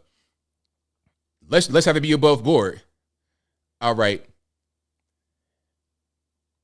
Let's check it out. Oh, your parents don't owe you a thing once you get to be an adult. Once you're an adult, you're on your own, for sure. Again, as always, it's nice if your parents could do things for you. Don't get it confused. I'm not trying to say you shouldn't do anything for your parents and your parents shouldn't do things for you. It's not what I'm saying. But there's no entitlement there, okay? Just because you become successful don't mean you got to just buy your mama a house and all that kind of stuff like that. Ain't no entitlement. If you do it, it's because you want to, not because you're contractually obligated. And they can't steal from you. No. Man who has no financial background. And the people who have advised them are often okay, I see what's going on. They won't let me play the audio, the video. That's fine. That's fine. Not looking out for their best interest, but are really kind of worrying about themselves. One of the biggest mistakes you can make is actually keeping it in the family. I wanted to get an agent and separate the money. So what you're hearing right now is Bernie Kosar, quarterback for the Browns. Let me see if I could just put up a picture or something. Like, good grief. Why can't I just, I don't like how I can't show that video. Y'all give me a second. Let me put a picture right quick so you know what I'm talking about. He's talking about how his dad worked in the mills in Ohio and he didn't have a job, and then things kind of went weird. There we go. Let's put it up like that. That'll work. So that's him back in the 80s as a Browns quarterback. Let me put it up on the screen. Money, the football, and the family, so we could all kind of coexist. But my family, they wanted to represent me. They wanted to manage the money. My father, he didn't really have a job. After the mills had closed, there wasn't a lot of opportunity. I knew with my signing bonus, he was paying off his mortgages and paying off the house and the cars and things of that nature. But as I came to find out a little bit later, the Cleveland Browns also cut a contract for my father, who got $1 million. Did you hear that? So look, he knew that his father was going to need that signing bonus that he was going to get for signing to the Cleveland Browns in the 80s to pay off the mortgage and things of that nature. The mills that closed in Youngstown, Ohio, it was an issue, right? He knew that he would have to help that way. But what his father did was go behind his back and structure a deal for himself to get $1 million. Not for Bernie, but for himself. Stole from his own son, who was looking out for him and was going to give him money anyway. You see what I'm saying? Now, this is what I'm talking about. The entitlement, the stealing, and the money. The money has no color. Don't get into the whole thing about black person, white person. No. This is money makes people get really crazy, and they do things like this. They will steal from their own children. They will hurt their own children. Parents will hurt their own kids will hurt their own parents for the money. I've seen stories of kids setting their own parents up for insurance money. I've seen it all. So yeah, $1 million. All right. So it's crazy. Manager deal. Yep. But it's like, why are you structuring a deal behind my back when I'm giving you money? Without even, he had to find out later. It wasn't like he talked to his son about what he was doing, just getting money for himself, and then didn't even tell him. Had to find out later. The same way that Michael Oher found out now that he was not adopted, that it was a conservatorship from the beginning. All right. So yeah. So what do you guys think? Do you think Michael Oher is just ungrateful and he needs to just let his parents or the people that put him on the conservatorship and didn't adopt him, they got just let him steal? If that's what's happening, what do you guys think about the whole situation? I hope that it's not what I think, but it is what it looks like to me. All right. Yeah, $1 million in the 80s, a lot of money. That was 1984, 1985, a lot of money back then. Absolutely. I mean, that's a lot of money now. $1 million, a lot of money now, but definitely it was a lot more 40 years ago, for sure. Absolutely. Ain't no question about it. Money is root of all evil. Love of money. Yeah, that's right. LRASM, love of money is the root of all evil. Correct. And again, just because the Tuohys were rich and got money and sold the Taco Bells, it doesn't mean much. People that are wealthy become greedy sometimes, and they will do things that are unethical to line their pockets. I mean, I'm going to tell you something. When you're talking about people that got money, like really big money, sometimes they've done some really kind of sleazy things to get it. You'd be surprised. You'd be totally surprised at the things that go on every day. If only you knew the things that go on every single day behind closed doors. You ever seen the show House of Cards? Stuff like that really goes on. That was accurate, 100% accurate, all day long. AMG says minimum wage in 1985 was $3.25 an hour. Wow. Yeah. And even though the minimum wage right now is $7.25, people are getting paid a lot more than that to do minimum wage jobs, like working at McDonald's, getting paid $15 an hour, etc. All right. It's crazy. But if you like what you're hearing so far, please give the video a thumbs up, like the video, share the video, do all that good stuff. That's right, Miss Adams and Grant Demand. The Bidens are a prime example, doing slimy things to get money. Okay, going to Ukraine, other kind of small second world type countries, Eastern Europe, Asia, all over the place, getting big bags of money. Okay, then they tell you they're all about family values. That's how they do. People that are corrupt, and again, color is not even important. You could be black, white, Puerto Rican, candy stripe. anybody can be greedy and just do things that they shouldn't be doing. Michael did not get $14,000 for the movie. Michael got $14,000 for the book, Omega Dog. Okay, so if you missed that part, what I was talking about, there was a movie in the book. Everyone in the family, the mother, the father, the two biological kids, and Michael got $14,000 for the book, not for the movie. Now, the allegation is that the mother, the father, and the two biological kids, and not Michael, each got $225,000 plus 2.5% royalties from the movie, but Michael did not get the money. That's the allegation. Allegation only. The truth is a verifiable fact that both sides agree on is that they all got money from the book.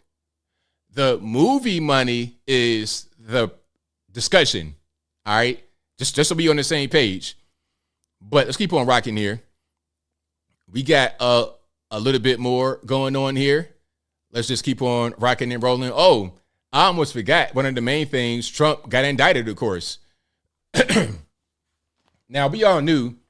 Hold on. Let me just get myself together. Now I'm getting kind of parched.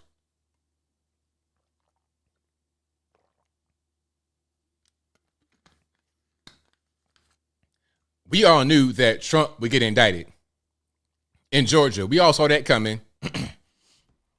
We all saw it coming. We knew that it was just going to be a matter of time before that happened. And it has happened.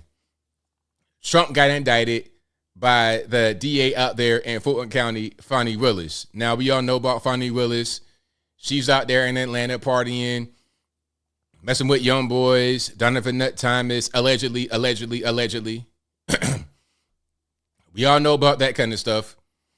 And she has finally gone ahead and indicted Donald Trump and 18 others. And I was listening to the names being read by Fani Willis and that screeching voice. And I'm like, okay, are they going to call my name? Like, they didn't call everybody in Trump world. They didn't call Rudy Giuliani. They didn't call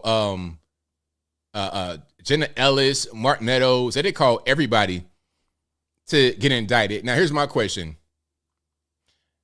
If you are a lawyer and you're giving your client advice, is that enough to get indicted? Should you be getting indicted for advice? Is that how that works? So I'm a lawyer. You hire me to give you advice, to give you potential pathways to go forward. And as a result of a pathway that someone doesn't like that I took, I get indicted for that? How does it really work? Legal advice? Is that a crime? I don't really know. Now, there's a lot that went on. This is really raggedy. Banana Republic stuff at best. At best, Banana. Hold on. Before we get to Fani's screeching voice, this is Banana Republic stuff at best. And you got quite a bit of hypocrisy. You got a lot going on. Let me show Fani first, okay? Matter of fact, let me see if I can find a picture of Fani from my man Dom Luker's Twitter page. Shout out to Dom Luker. Let me find that right quick so you can kind of see what we're dealing with. All right. And if you like what you're hearing, I know what to do. Y'all get a video a thumbs up, like the video, share the video, do all that good stuff. I know your ears. RIP to your ears. All right. Let me go ahead and find that right quick, and then we'll keep on rocking. Because you got to kind of see what's happening. Oh, okay, there we go. There we go. Now, the allegation is that Fani had a relationship with a gang member that got murdered in 2015, Donovan Nut Thomas. And Donovan Nut Thomas got killed by YSL, and he was part of YFN, which sparked a war between both gangs that resulted in 50 murders in the Atlanta area over a course of about 5 years or more between 2015 and 2021. And she's now prosecuting the gang that allegedly killed her alleged boyfriend. And she defended one of the founders of said gang that killed her boyfriend allegedly before she became a DA. And it just so happens that the guy that she defended is not being indicted right now, but everybody else is. How does that really work? I don't know. But here's some pictures of Miss Willis. All right, check it out. So that's her right there with Shaq. All right, partying up, living it up. All right, and then here we go. I think that's Major Hype right there. He's like a comedian and dance hall guy, you know, island guy, Grand Marshal. I'm not sure what she's a Grand Marshal of right there. And then that's Tyler Perry, of course. Tyler Perry. And then I'm not sure what that is right there. But you see, she's outside. Ain't that how the youngins say? She's outside. That's Fani Willis, the DA right now. So she's out here in these streets. Let me see if I can find, there's always more. Let me keep on going here so you get an idea of who Miss Willis is. Then we're going to get into her professional mode, right? Every individual charged in the indictment is charged with one count of violating Georgia's Racketeer, Influenced, and Corrupt Organizations Act through participation in a criminal enterprise in Fulton County, Georgia, and elsewhere to accomplish the illegal goal of allowing Donald J. Trump to seize the presidential term of office beginning on January 20th, 21. Specifically, the participants in association took various actions in Georgia and elsewhere to block the counting of the votes of the presidential electors who were certified as the winners of Georgia's 2020 general election. The indictment alleges that rather than abide by Georgia's legal process for election challenges, the defendants engaged in a criminal racketeering enterprise to overturn Georgia's presidential election result. So you get the idea what's going on. I don't want to give you too much of that screeching voice. I know it's kind of annoying. I'm getting triggered beyond triggered right now, so I will spare you. But that is Miss Fani Willis reading off the charges there, or what's happening with the indictment. But now here's the problem. And if anybody is in their house that's a legal mind or knows how this works, and I'm incorrect in what I'm saying, y'all let me know. But the indictment was leaked to the press on Monday morning before the grand jury convened and sent the indictment to the judge. Okay? So the way it works, the prosecution recommends an indictment and the jury votes on it. So when the jury votes on it, it gets sent to the judge. Now it's sealed. It's an indictment. But you can't say the indictment is done or complete until that process happens. But they circumvented the process by publishing it by accident on the website in Georgia. So, of course, the media picks up on it and publishes it. And then they delete it talking about, oh, it was a mistake and it was a fictitious document. It wasn't real. But then when the actual real indictment came out after the grand jury convened, and by the way, I think that it was rushed because they were allegedly supposed to convene on Tuesday, but they wound up convening on Monday late, which resulted in Fani Willis having the 12 midnight press conference to discuss it. It probably would have been they convene on Tuesday, get it done by close of business, and then Fani Willis comes out 5 o'clock right there at Wright Street and reads off whatever she got to read off, and then go home and eat dinner or whatever. Go out to the club on that Tuesday, get hookah and hot wings or whatever they do in Atlanta. But anyway, I digress. The point is that this whole thing was raggedy and janky. But if I'm wrong, y'all let me know in the comments. Now, the clerk from Fulton County who made the mistake, the accident of publishing the indictment spoke out. I did a video about that earlier. Let's check that out if you have not seen it. And of course, link in the description. Go to the website. I did a video, and the full video is also right there. Check it out. And Linda, Shea Alexander says she was under a lot of pressure to make sure this process went smoothly. There were no hiccups. She says in trying to be perfect, she made a mistake, and instead of hitting save, she hit send. I am human. Fulton County Clerk of Court Shay Alexander says even though she's human, she strives for perfection. And that's how the mishap happened. The mishap was she inadvertently posted the indictment charges against former President Donald Trump, even though the grand jury was still deliberating Monday. That set off a media firestorm and had Trump's attorneys saying prosecutors had no respect for the grand jury process. Alexander said this had nothing to do with the DA's office and there was nothing sinister about the mistake she made. I have no dog in the fight. She says in an effort to handle the indictment perfectly, she messed up. I did a work sample in the system, and when I hit save, it went to the press queue. Some news reporters saw it before it was deleted. Alexander says what they saw was unofficial. It wasn't an official document. It wasn't official charges. It was the dry run. It was a work sample. Even though it had a case number, Alexander says it didn't have a stamp and other markings that would have made it official. I asked her why did she release a statement calling the document fictitious. Before she explains why she called it fictitious, let's back up a little bit. Do you see this right here? There's a poster with her face on it. And I think that she has to get elected. So are we using the TV time to plug your re-election? Am I seeing that? That's not funny. I think that's her. Am I right or wrong? Y'all let me know. So yeah, that's her because her name, Shay Alexander, says it right there. Alexander, clerk of court. Purpose, passion. Really? Are you advertising yourself right now when you made the biggest mistake in the country?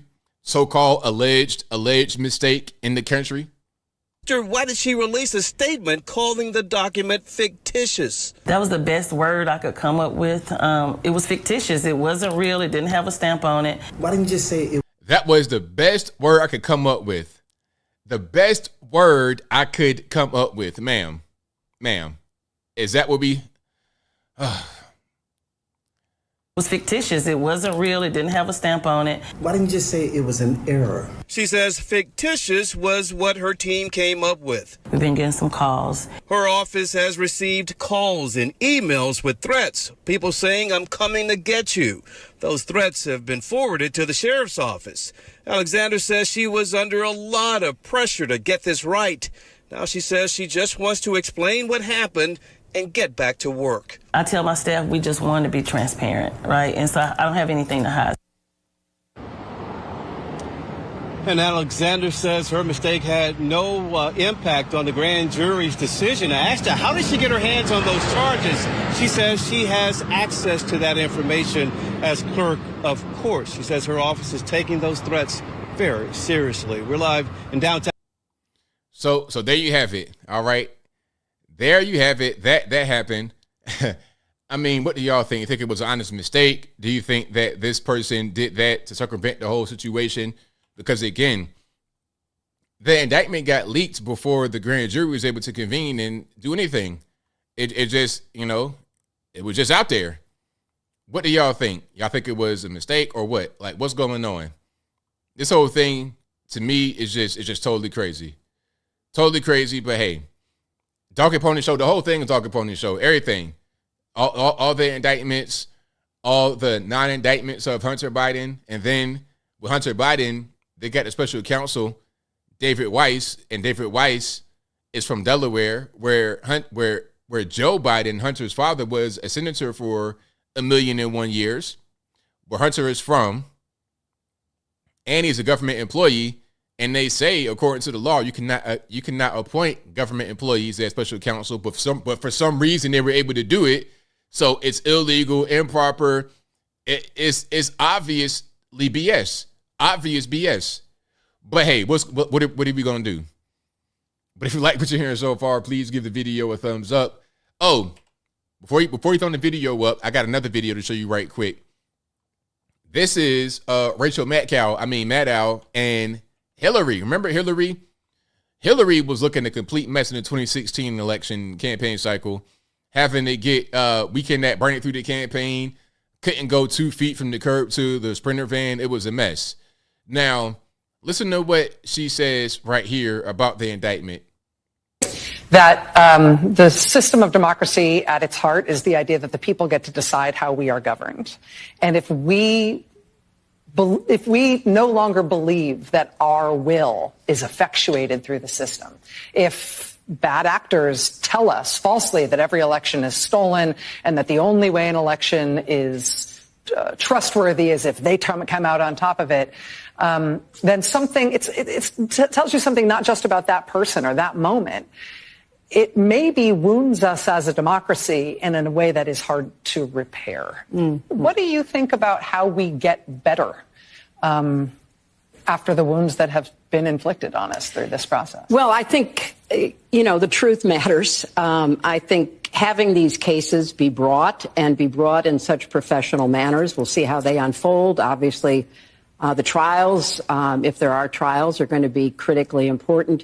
But the article you mentioned that I published about the weaponization of loneliness really does, in my view, point to the larger cultural concerns, because the lack of trust, the divisiveness, the undermining of faith in ourselves, in each other, respect for our institutions, the rule of law, all of that has been deliberately inculcated within our body politic.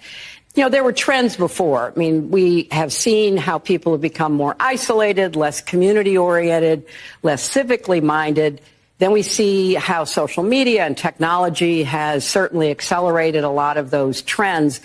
But the deliberate effort to divide Americans. That's what you guys do over there. But now, so they're saying basically that, of course they want to say that Trump talking about the election was stolen, it wasn't stolen. Now, remember Hillary Clinton, what she said back when she lost in 2016? Remember that? Let's check it out. RP headphone users. I think it's also critical to understand that, as I've been telling candidates who have come to see me, you can run the best campaign, you can even become the nominee, and you can have the election stolen from you. I think it's also critical to understand that, as I've been telling candidates who have come to see me, you can run the best campaign, you can even become the nominee, and you can have the election stolen from you. Okay, so is that election denying, saying that you had the election stolen? Is that a conspiracy theory? Is that tinfoil hat wearing? Are you a MAGA, extreme MAGA Republican for saying something like that? Huh? Like, what's going on? And then here again, Mad Cow. We are still every day dealing with this question of whether or not our president was chosen, not just because of a foreign intelligence operation. We're grappling with this existential question as to whether his campaign was part of that foreign intelligence operation. Russia, Vladimir Putin, Russia hates Russia, Putin, Russia, Moscow, Russian, pro-Russian,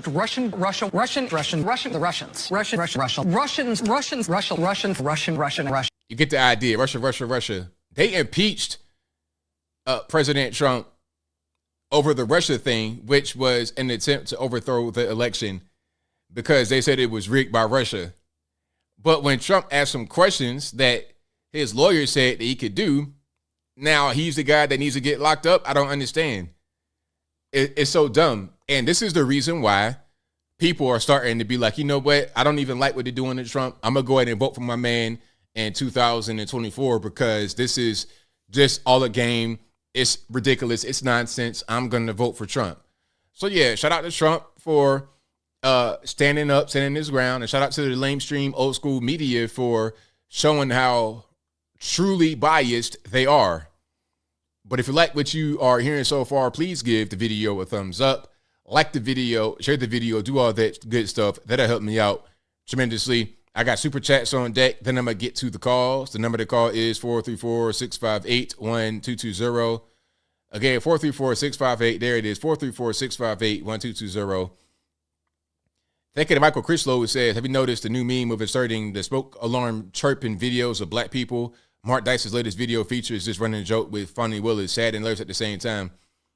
Yeah, I thought it was kind of whack, to be totally honest with you. I'm like, I thought it was kind of whack. Thank you to JP Irvine, who says, ABL, tremendous job breaking down the inflation rates year to year on that $7,000 house. That should only be in the 80s instead of the 700s and 800s.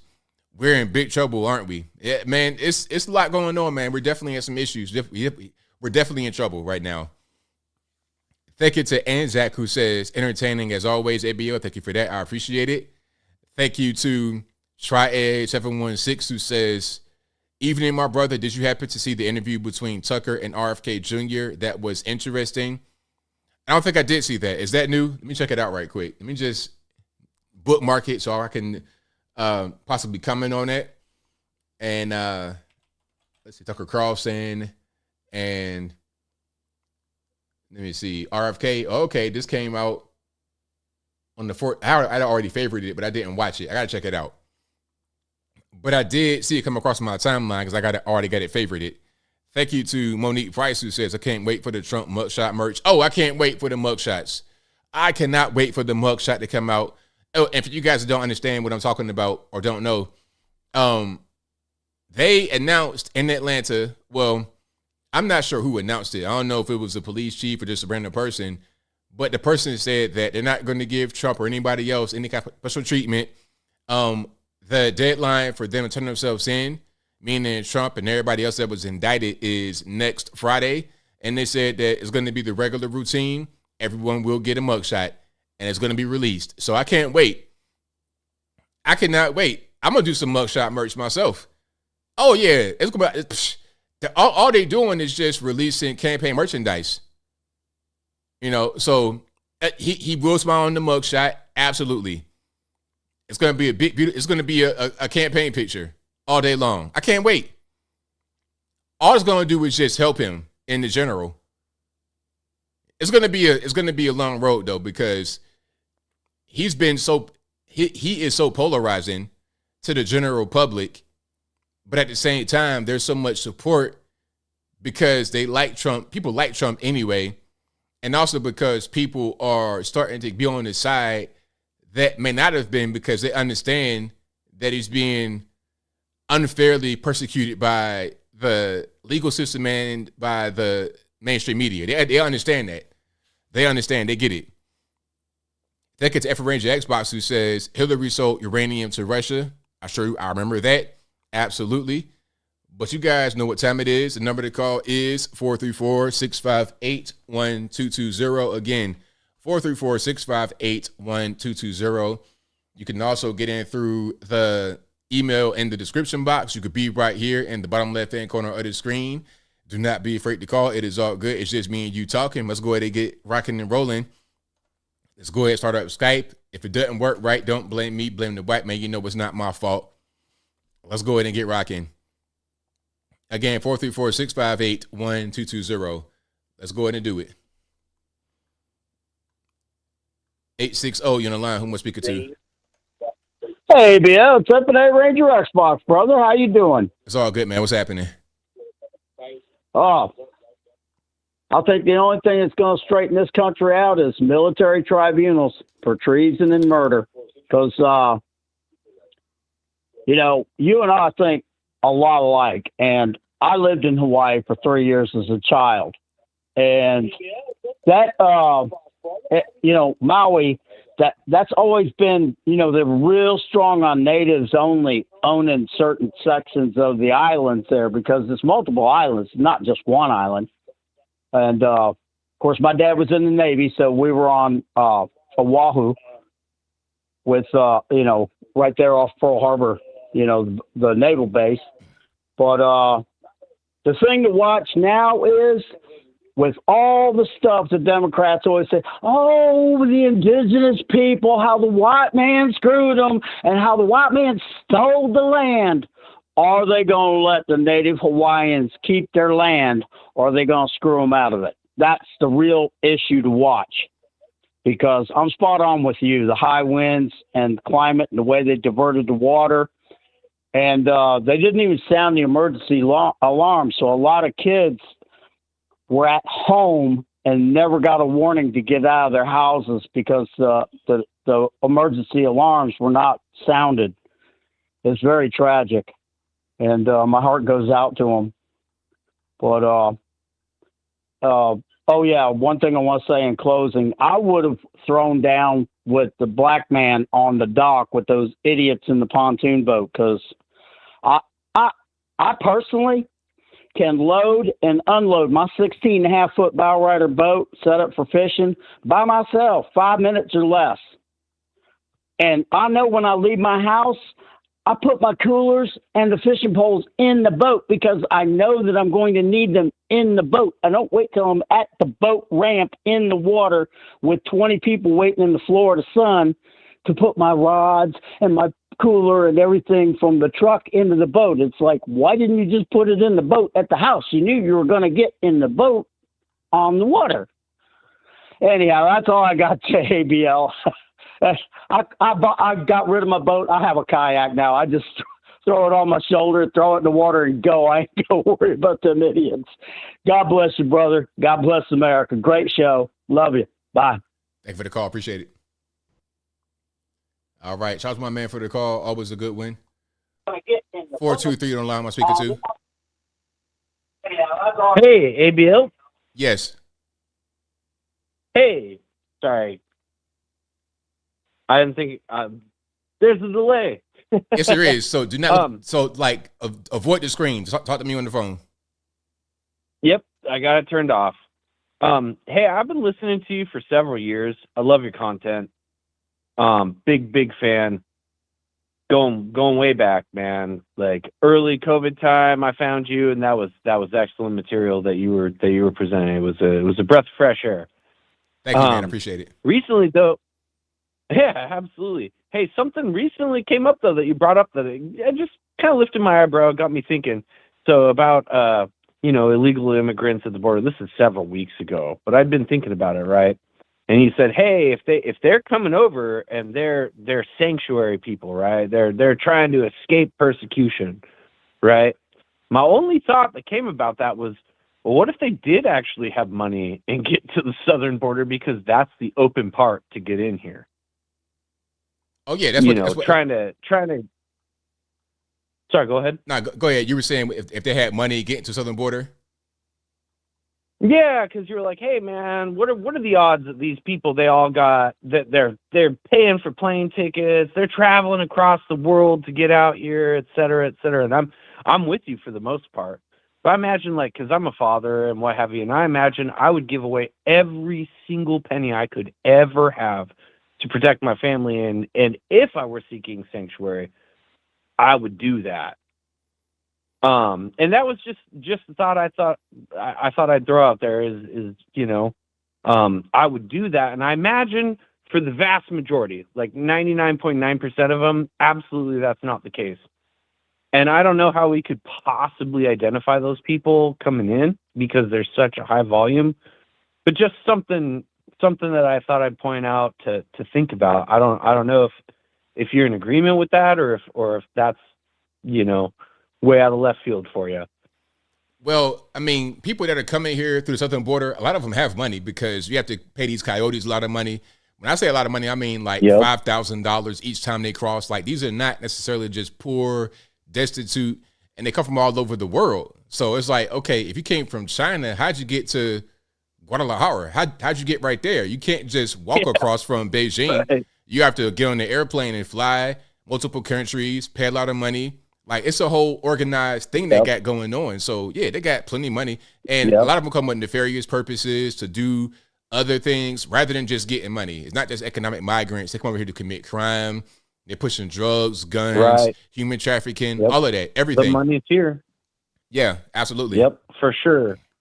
Yeah, my only consideration that I had was like, well, if they have money, and I mean, like, if they're escaping too, obviously they're not going to use normal routes. Like, they're not going to fly from Beijing, China to New York City or I don't know, Seattle, Washington, however they would choose their route, right? They're not going to do that. They're going to do it through another entrance, which would be harder to find. And at the southern border, there's such a high volume. I mean, that's a good place to disappear, which is its own problem in and of itself, right? But that's all I was thinking about. But I did want to say, man, your material has been just a breath of fresh air. constantly throughout the years. I really appreciate it. Your show has been consistently awesome. So I won't take up any more of your time. I appreciate it, man. Thank you for the call, man. Definitely appreciate you. You betcha. Bye. All right. Shout out to the caller. Yeah, man. Southern border, they come across with money. You know, the narrative from the media is that these are like poor, destitute. They just walking across. They got their hat in their hand. Please, sir, can I have some more? Nah, they got money. They got money. They got more money than the average American all day long.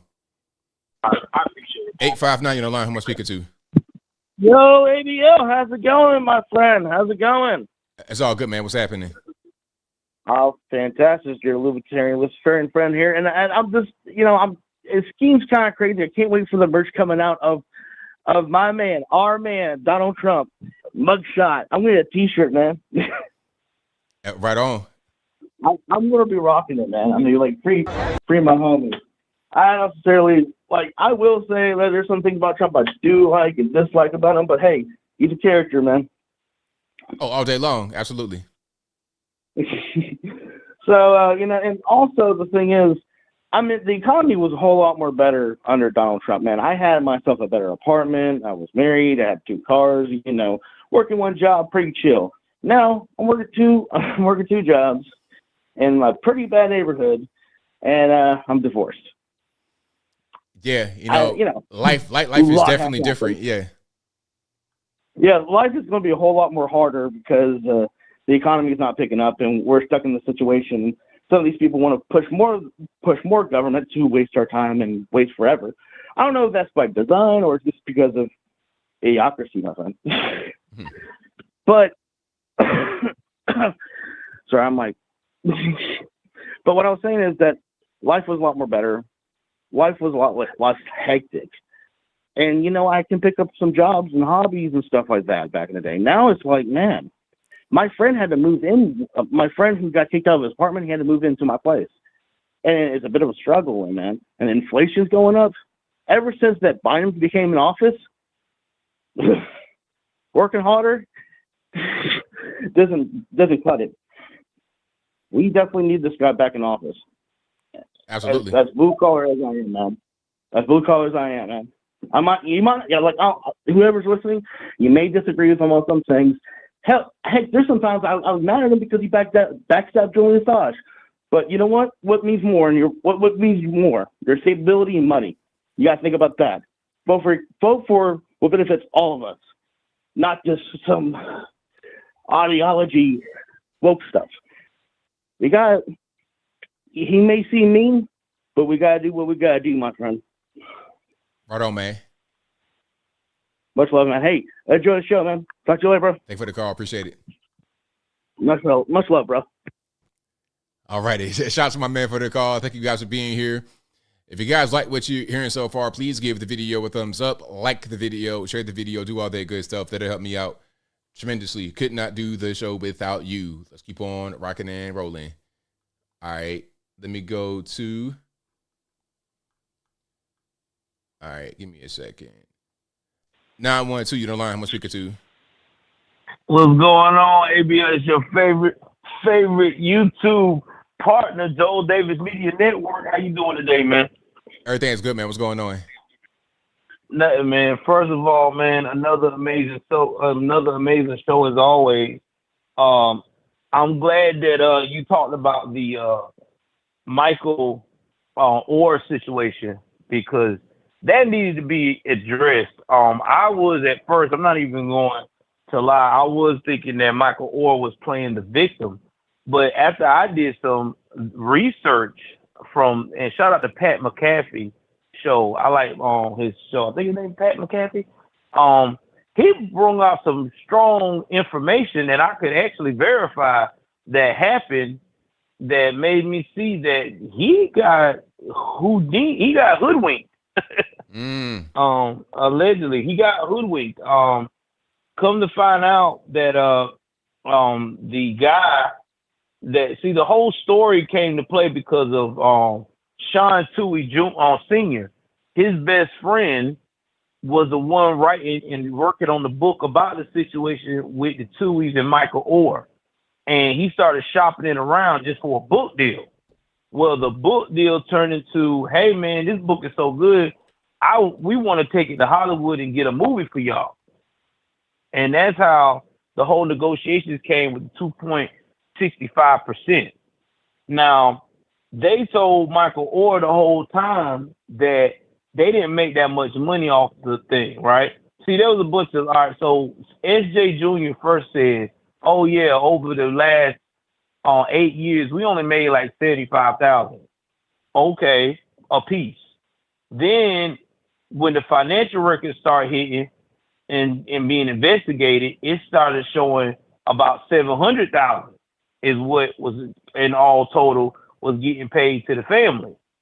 Well, when that came out, they tried to say, oh yeah, well, we paid our portion or Michael's portion to a fund, they said a trust fund, right? Okay.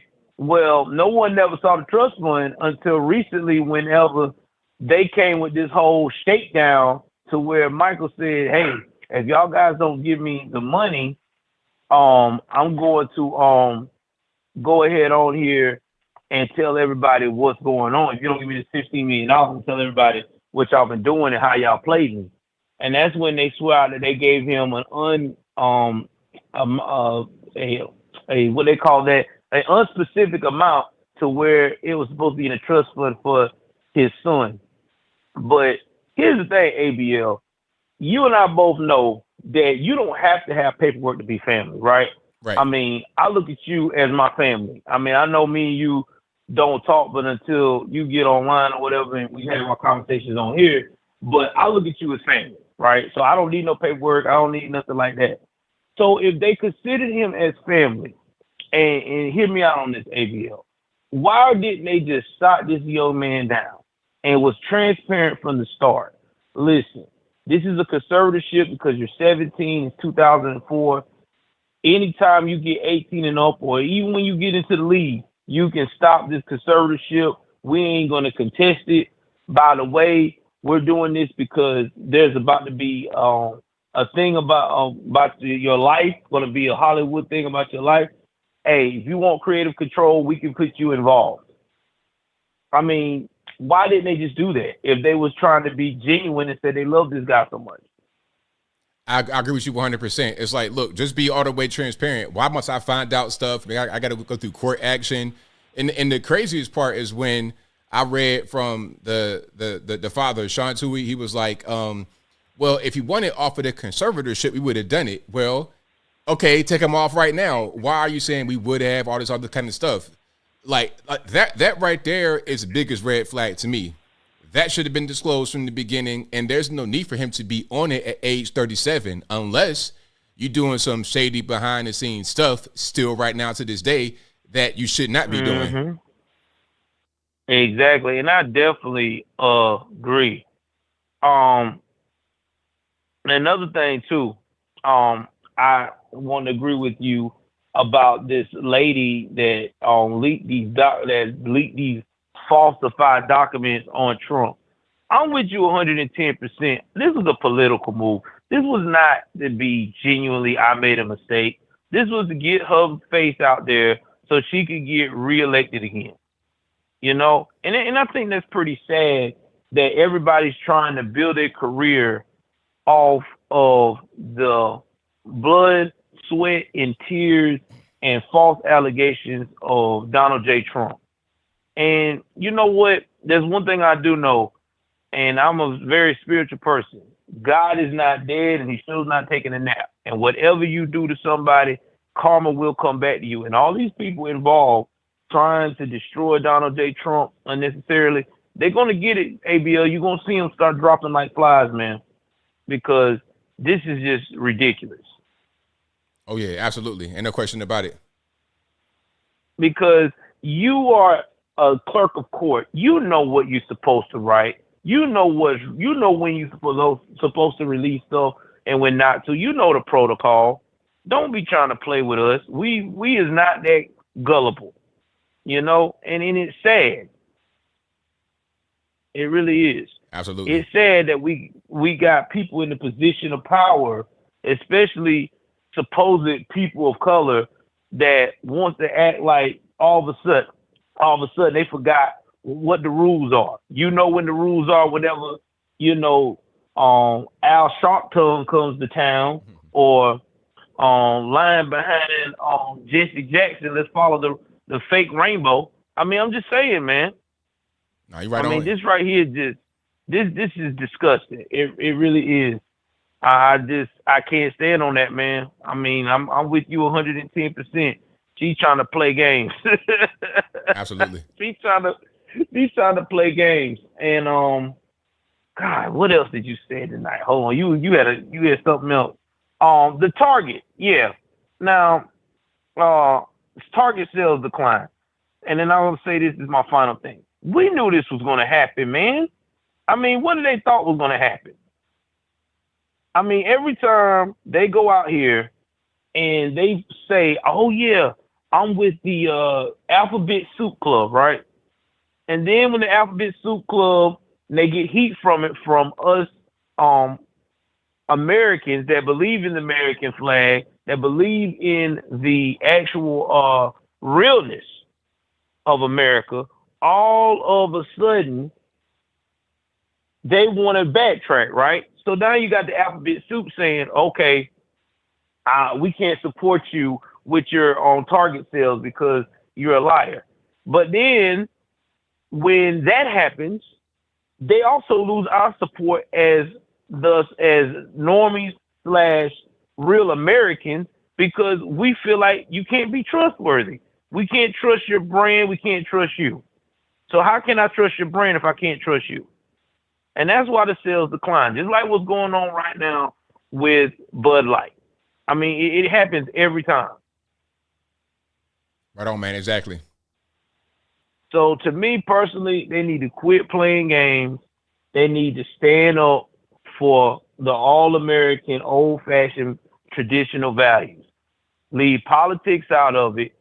Sell your brand, promote your store, and let the marketing do the talking for you, instead of you trying to control the narrative. Because all you're doing right now is hurting yourself instead of helping yourself.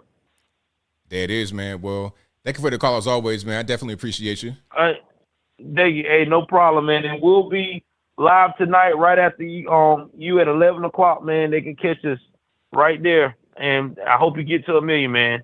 Thank you, man. As always, I definitely appreciate you, boss. You anytime. All right, now. Shout out to Joel Davis Media Network. Y'all go ahead and subscribe to him if you're not subscribed already. Again, Joel Davis Media Network. Y'all go ahead and sub to him. Let's keep on rocking and rolling here. Let's go to 845 here online. Who am I speaking to? Hey, ABL. How are you? It's Michael. I'm well, man. How about yourself? I'm good. Thanks for answering my call. I've been watching you for many years. I appreciate your voice and your mind. How are you? Man, everything's great, man. Thank you for your support over the years. I really, really appreciate you. Thanks. Hey, question. I got 2 questions for you. All right. If Donald Trump wins in 2024, what do you think is going to happen in the country? Do you think they're going to riot again and go nuts? And the second question is, what do you think the Republican Party will do to counteract all the corruption that we've been seeing with all these indictments, etc.? Well, now, as far as if Trump was to win, I don't think it's going to be a big movement to have riots and whatnot, because people aren't really happy with what's going on right now with Joe Biden. So it's not like, okay, if another guy wins, people will be so upset, because what are you losing if Joe Biden doesn't win again? There may be some riots because you're going to have some that are funded by a lot of these radical groups, leftist funded, your Antifa type people. They may be out there doing random stuff, but it's going to be expected. But it won't be a widespread social thing in which the regular everyday person is really upset. Now, as far as Republican Party, I mean, there's not much they really can do, because you're talking about, at the end of the day, like local politicians. You're talking about Fani Willis. What are you going to do to her? Maybe you could try to get some kind of federal investigation into prosecutorial misconduct, but I'm not sure it's going to be a state issue or a federal issue. I'm not sure how that really works. Same thing, Alvin Bragg. You're talking about like local stuff going on. That's kind of what I see. So maybe they could do some federal things. Maybe they can't. But I'm not really sure what can be done. I think when Trump wins, if and when he wins, he is able to just get past all of this. Because if anything happens with anybody that's connected to him, with any kind of criminal allegation, criminal activity, all he's got to do is pardon them and it's over with. Yeah, I hear that. I just feel like the Democratic Party, they don't pull any punches, and the Republican Party seems to pull all their punches, even when they have they can just hammer the nail in the coffin, but they won't do it. It's very frustrating. Right, understand. So anyway, that's what I wanted to ask you. I do worry. I feel like when Trump wins the election, I think chaos is going to ensue. But I do think we will overcome, and good always wins against evil. And that's all I have to say. Thank you for taking my call. Thank you for the call, man. Definitely appreciate you. All right. Shout out to the caller. Most certainly appreciate him. Let's keep on rocking and rolling here. The number to call is 434-658-1220. Again, 434-658-1220. It is all good. Y'all keep on chiming in. 918, you're on the line. Who am I speaking to? Hey, what's up, ABL? It's JB Scotch from Oklahoma. How you doing, buddy? It's all good, man. What's happening? Hey, not a lot, man. Just enjoying the show like always. Right on. Man, I just got a quick message, man. I'm going to say that I need me a new Trump shirt. Okay? I need that mugshot shirt. I got a couple Trump shirts I bought from Mark Dice back in the day. You know, like George Washington, Lincoln wearing the Trump hat. But man, I've worn the hell out of those, you know, and I've lost weight since then, so I need me a new Trump shirt. So as soon as you make that mugshot shirt, I'm getting me one, man. Right on.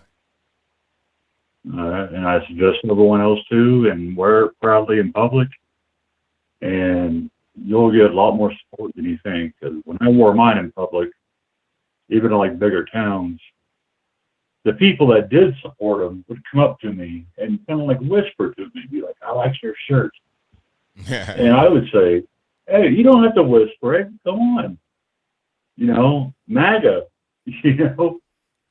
Don't be shy. Don't be scared to say that in public, you know. So yeah, I'm ready to get one of those new Trump shirts, man. I'll be looking out for them. Absolutely. Well, that's all I want to say, man. Great show as always. Keep it up, and love you and the community here. And you know, let's hope next year's a better year. Right on, man. Thank you for your calls always. Definitely appreciate you. All right, later, man. All right. Shout out to my man for the call. Most certainly appreciate him. Let's go to 949. You're on the line. Who am I speaking to? Yeah, hi, ABL. This is Marta Allen. I spoke to you probably a couple weeks ago. Glad to be speaking to you again. Hi, everybody out there. Just wanted to talk to you about some global warming. My husband brought up an excellent point. He was saying, okay, here in California, they make everybody, smog their cars. Meanwhile, you go to Washington, they don't have the same thing. If global warming is so bad, why doesn't every single state make cars, as far as smog laws? Oh, yeah, that's a very good point. Very good question. So it's pretty much, I just want to say hello, callers. And hello, ABL, and I don't want to keep you. I just wanted to know what your opinion was on that, and I love your show. And I'm hoping definitely that Trump wins and try to keep the face, but let another caller come in and see what they have to say. But I love all the callers tonight. It's been wonderful. Thank you guys out there. Thanks for calling in, and thank you for taking my call. God bless. Bye. Thank you for the call. Appreciate it. Bye. All right. Shout out to the calls. You guys are fantastic. If you like what you're hearing so far, please give the video a thumbs up, like the video, share the video, do all that good stuff. That'll help me out tremendously. And We got a lot going on here. It is wild. All right. Now I'm reading some of the comments. You guys are crazy, but I can't wait for that mugshot shirt to come out. That's gonna be top tier merch right there. 513. You know who I'm speaking to. Hi, my name is Wes. I know this sounds terrible, but do you really think Trump is going to win? I'm not saying I don't want him to win, but I would like a Republican to win as opposed to a Democrat, but I just don't see Trump happening. I wish there was somebody else that was better in place. I don't know who else that would be, but it almost seems like it's destined to fail. I mean, it's going to be a challenge, of course, but I think he can win because of how weak Biden is. The only reason Biden won in 2020 is because of the Barack Obama connection. People knew him from that. And now that we have Joe Biden by himself with no Obama, people see how bad he is. So there's I agree with that 100%. It's I don't even I watched a video of him earlier, and it was a bunch of people just clowning on him like, what is going on? Okay, so my point that I was making is people see how bad he is right now, so there's less of an ability for him to succeed over anybody. And I don't really see anybody on the GOP side that has a better chance than Trump. I know where you're coming from because of all the things that are negative that the media has put on him and whatnot, all the baggage that Trump may come with. But even with all the baggage, who has better chance of being able to win? That's a question I can't answer because, I mean, I wish there was somebody better. I just wish there was somebody better. And I'm not like dissing on Trump, but on the other hand, like you said, that people have this idea of him and they don't even know anything about him. They're like, I don't like him. And it was even before he was president, they were like, I don't like that guy. All right. So they come in there like, I'm not going to vote for that guy. I wish there was a better candidate. But I mean, since he's the best person available, I mean, the left wants the same thing. The left have Joe Biden right now. Obviously, they want somebody better. I mean, you can always find somebody better. That's always going to be the thing. You can always look for better and never find the best. But he is the best out of anybody that has announced, to be totally frank. And no, it's a good point. I mean, you're not saying anything wrong. Let me put it a different way. I don't know enough about politics. I just was watching your show online, and I was like, I'm going to call in and ask a question, and I'll leave it at that. I don't want to take up any more of your time, man. But I do wish there was a better candidate. But like you said, on the left, what do they have? A bumbling guy and a cackling witch. So, well, like you can always find someone better, but at a certain point, just appreciate who you have, because if you're always trying to find better, you'll never be able to. It'll never end. Yeah, that's a good point, man. All right, I appreciate your time, ABL. I've been subscribed to you for years, by the way, even when you had like 10,000 subscribers. Oh, wow, long time, man. I appreciate that. Thank you. It has been a long time. All right, have a good one, man. All right, now, same to you. All right, shout out to the caller. Yeah, man, I understand the point. Like, he would want someone to be better and less baggage and whatnot. That was behind the whole DeSantis train. I get it. But the reality is there is nobody better. I mean, you got good candidates that have announced, but there's nobody better than Trump. So you can always want for better. You can always try to find perfection and spend your whole life trying to find it and never find it. So at a certain point, you got to just operate with what you have and make the best of it. That goes with anything in life. 412, you're on the line. Who am I speaking to? Yes, I'll talk to ABL. You're speaking to me right now.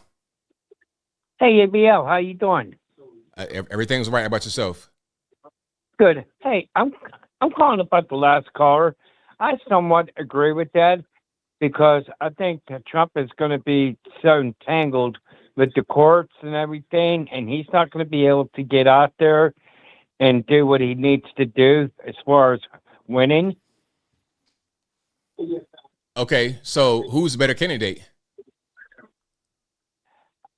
I don't know. I can't answer that. Is there a better candidate?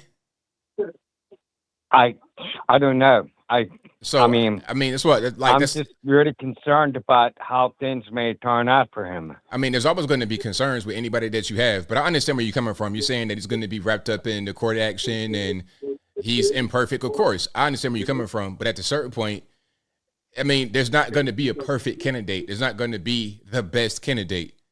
It's just, I mean, it's just life. It's like that. But I do feel like that we should sometime think about it in 2024 if things start going south. What do you mean? If things don't turn out right for Trump, we have to think about another replacement.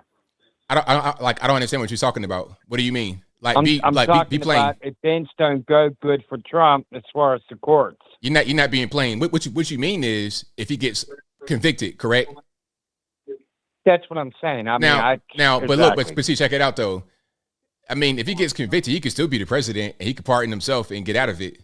So it doesn't Sure, so but not in Georgia. Not in Georgia. Now that's state.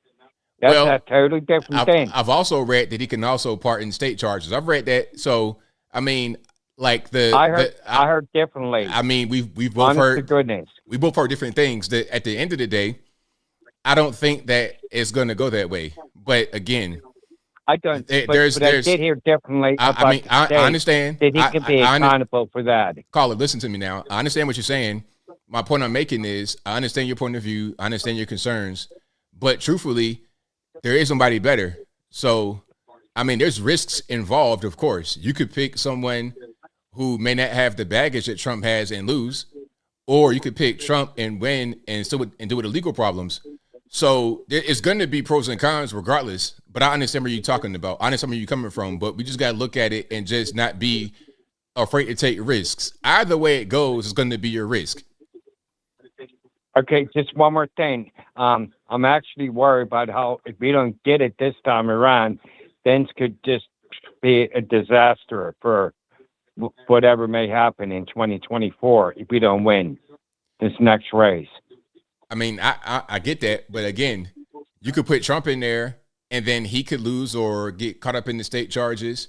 You could put somebody else in there, but then again, you still got to win the primary, and there's nobody even close to Trump in the primary. So we got to just understand that if Trump is leading by far, I saw a poll that said 54% for Trump, and the next person was DeSantis said like 16%. I mean, what are you going to do with that? So when Trump gets a nomination, you just got to put everything behind him and push him to the front. And there's always going to be a risk with whoever you have in there, and you got to live with it. It's just kind of the nature. But I agree with what you're saying. I understand your nervousness. I get it. But what are you going to do? I agree with what you tell me, but I do think that we need to think about if things do go south. But honestly, what can you really do about that? What can you do if Trump is leading everyone by far? Well, hold on. Let me get the question out. If Trump is leading everyone by far in the primary polls and he wins the primary, what can you do after that? Well, I can tell you one thing.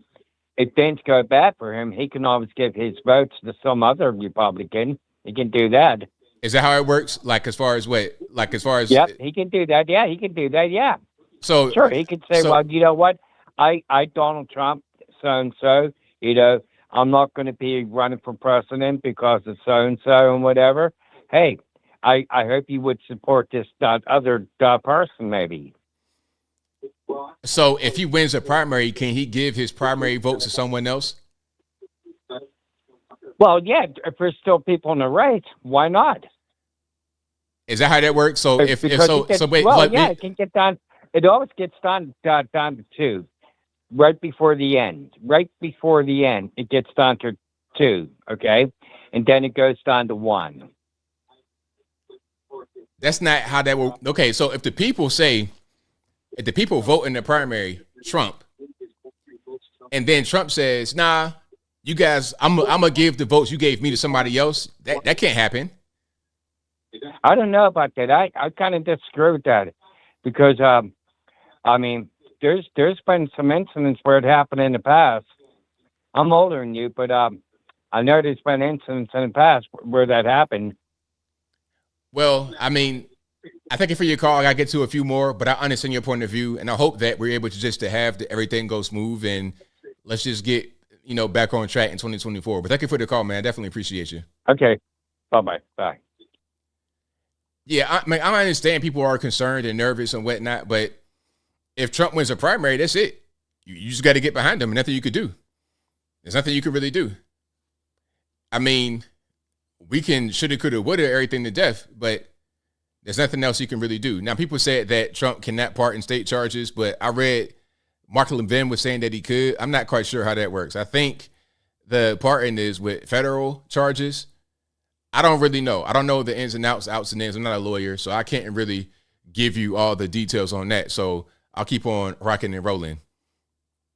Yeah, but don't get discouraged. Shout out to Atomic Tabasco. He says, caller, don't get discouraged. I agree. Don't get discouraged. 817, you're on the line. Who am I speaking to? Oh, I guess I answered it too slowly. 832, you're on the line. Who am I speaking to? Hey, how you doing, ABL? It's all good, man. What's happening?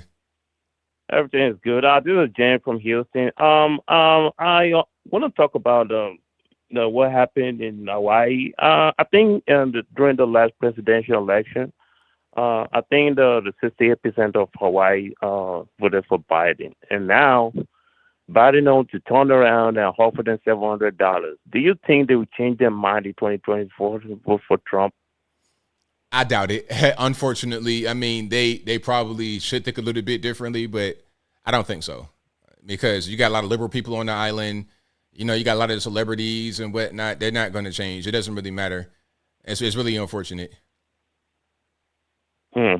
And another thing is, I really want to tell people about, thinking that black people, Republican president need black people's votes. I don't think so, because we've had Republican president in the past that won the presidency without black people. So the black people vote is a lost cause. We should just forget about black people. It's long gone. So that's all I got to say. But who says the black vote is needed for the Republican Party to win? Who says that? I think a lot of people still thinking, oh yeah, we have like 10% or 20% of black people voted for Trump that he's gonna win. No, we don't. We don't need it. But who says that? Like, is there anybody that is really saying that, or is it just like a random thing on social media that some people may say? I mean, generally just run a conversation from people outside. Wherever you go, people still think black people and a black vote matters. It doesn't matter. It's long gone. Well, I'm gonna I'll tell you this. Anybody that wants to vote, however they want to vote for, I'm gonna say that their vote matters. I don't really care what color you are, because if you say if you say the black vote don't matter, then somebody could take that as saying that their vote specifically does not matter. But everybody vote matters. I don't care where you are. I want you to vote the correct way. If you're looking at things from a racial point of view, that's one thing. But from an individual point of view in your community, you should always vote the appropriate way, regardless of what color you are. Well, I kind of agree with you with that. But usually there's word in the street. And I always push back, like, forget about it. I mean, no matter what, the majority of black people will always go with the Democrats. Yeah, if that's what people want to do, then that's on them. But anybody else, just break away from that and do your own thing and live your best life. Do the best thing for you, regardless of what a particular community may do. Just because you're a black person and they vote 90% for the Democrat Party, don't mean you got to do the same thing. So that'll be my message. Right. All right, I appreciate it, man. Shout out to the chat. God bless America. Good night. Thank you for the call, man. Definitely appreciate you. All right. Shout out to the caller and shout out to you guys for being here. You guys on the drill. The number to call, 434-658-1220. Again, 434-658-1220. 215 in the line. Who am I speaking to? Hey, ABL. How's it going? It's all good, man. What's happening? Oh, nothing much. So basically, I had this experience, right? So I go to work, and I got a lot of people that didn't like Trump, that want to see Trump go to jail, and all that kind of stuff. But you know what's funny? What's kind of ironic? What's that? It's like they talk just like conservatives. They said everything you say, like all the conservatives say, they say the exact same thing. But it's like, but yeah, like I said, again, they don't like Trump. They want to see him go to jail. But it's like they're talking conservative. They're like, yeah, the black community, we're our own worst issues right now. We're our own worst enemies. We can't worry about white people. We got to worry about what's going on in our own community. Or inflation is out of control. Yeah, you know, the thing about that is people sometimes will talk a certain way, but then when it comes time for action, when it comes time to vote in a certain way, they don't really do it. They just can't bring themselves to doing it. And me personally, look, I'm not trying to convince nobody. If somebody's talking like that, I'm going to just say, hey, well, you know what to do. If they do it, then good on them. If not, then oh well. I don't really have any kind of expectations any longer. But you're right. They do talk like conservatives. And if they want to match their vote, then great. But I don't necessarily have high expectations. Yeah, that makes sense. And I know a few of them were like the people who wanted Trump, who wanted to see Trump go to jail. Now they're at the point they're like, look, either they lock him up or don't lock him up, because I'm just getting tired of hearing about it at this point. That's basically what they're saying. And these are all Democrats. Oh, wow. That's interesting. Like, I don't care if they. You said what? That's interesting how the Democrats are like, look, do it or don't do it. Yeah. Because before they were like, I'm waiting to see him get locked up, go out in handcuffs. But now they're like, you know what? At this point, just let him go or lock him up. Either lock him up or let him go. I don't care, because they're tired of hearing about it at this point. They're burnt out. Right. Absolutely. And one more thing I'll tell you is once the inflation went up, the housing market is out of control. So it's just a lot of people are getting their cars repossessed. I just see so many videos. It's like, in this day and age, it's not even, in this economy, it's not even worth buying a house. It's like, unless you have like 4 children and you need the space for them, they all got to have their own rooms. But in reality, if I'm a single person or just a couple, like owning a house, unless you have the money for it, depends on your financial situation. To me, I don't think it's not worth it. To me, I'm never getting a house, especially not in this economy. It's not even worth it. Well, I don't recommend buying a house right now because of 2 factors. The main thing is the housing inflation, which I don't know if it's going to go down or not. But beyond that, you have the issue of the high interest rates. Like, I have a house. I bought it at the perfect time. My house now is worth a lot more than it was just 2 years ago, like a lot more. And the interest rate is less than half of what it is right now. So those 2 things make your housing prices go up. I don't recommend doing that right now. I say wait and rent. Yeah, a lot of people are going to stick to rent. And there's some people I know, they said once their kids had grown and moved out, they're selling their houses and going back to renting. Yeah, definitely, for sure. Yeah, because at that point, there's really no incentive to keep it anymore. Right, exactly. Especially when rent went up, because we live in Pennsylvania, so you know taxes here, they're not high as New Jersey, but they're pretty high. Right. But thanks for taking my call, ABL. Thank you for the call, man. Definitely appreciate you. All right, have a good one. Same to you. Yeah, I don't recommend buying a house right now in this economy, and not in the economy and also the market. But the problem is, I'm not quite sure if it'll ever correct back down to the way it was. You see, the housing itself is inflated and the interest rates are very high, but I don't know if they're going to go down. So I could say, don't do it right now and wait. But if you wait, you might just get even higher prices. I don't think buying a house is really in the cards for a lot of people right now. 443, you don't know who am I speaking to? Hey, ABL, this is Elle from Baltimore, unfortunately. All righty, what's going on? Glad to be back. I've been trying to call into your show for a long time. I guess you're just too popular now. Well, I'm glad you're here with me now. So what I wanted to talk about, nothing specifically from tonight's show, but some observations I had about Boston. Alrighty. So I noticed that while I was in Boston, I used the subway a lot there, and I noticed a lack of police presence. I'm so used to seeing like Amtrak police or Metro police, at least 2 or 3 officers just patrolling the station, and that was very, very strange. So I'm not sure if it's just a Boston thing or if it's because of the police defunding movement. Could be that, the defunding is a really big thing right now, so it could be that.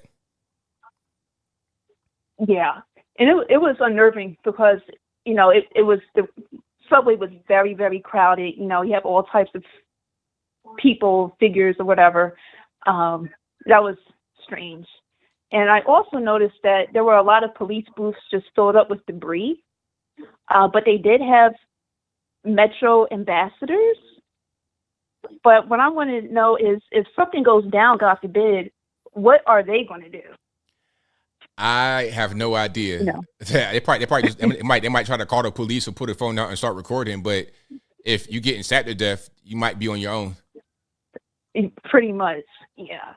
And I also noticed a segue into my other topic I wanted to talk about is I also got to visit MIT and Harvard. Great campuses. There's a huge Chinese presence in Boston. They do have a Chinatown, and MIT and Harvard have a lot of Asians. No problem with that. What I do want to shed some light on is that while I was on the subway, there were several signs in Mandarin, and I'm used to seeing English, Spanish, and French, not Mandarin signs. And while I was touring Harvard, there were several students protesting the Chinese government's aggression against Hong Kong and Taiwan. Had a great conversation with them, and I was told that what they were doing was illegal in China, obviously, and they can never go back to their country. Same day that I spoke with those people, I found an article online saying that MIT used funding from a sanctioned Chinese company called, let's see, I'm looking at my notes. It's called SenseTime.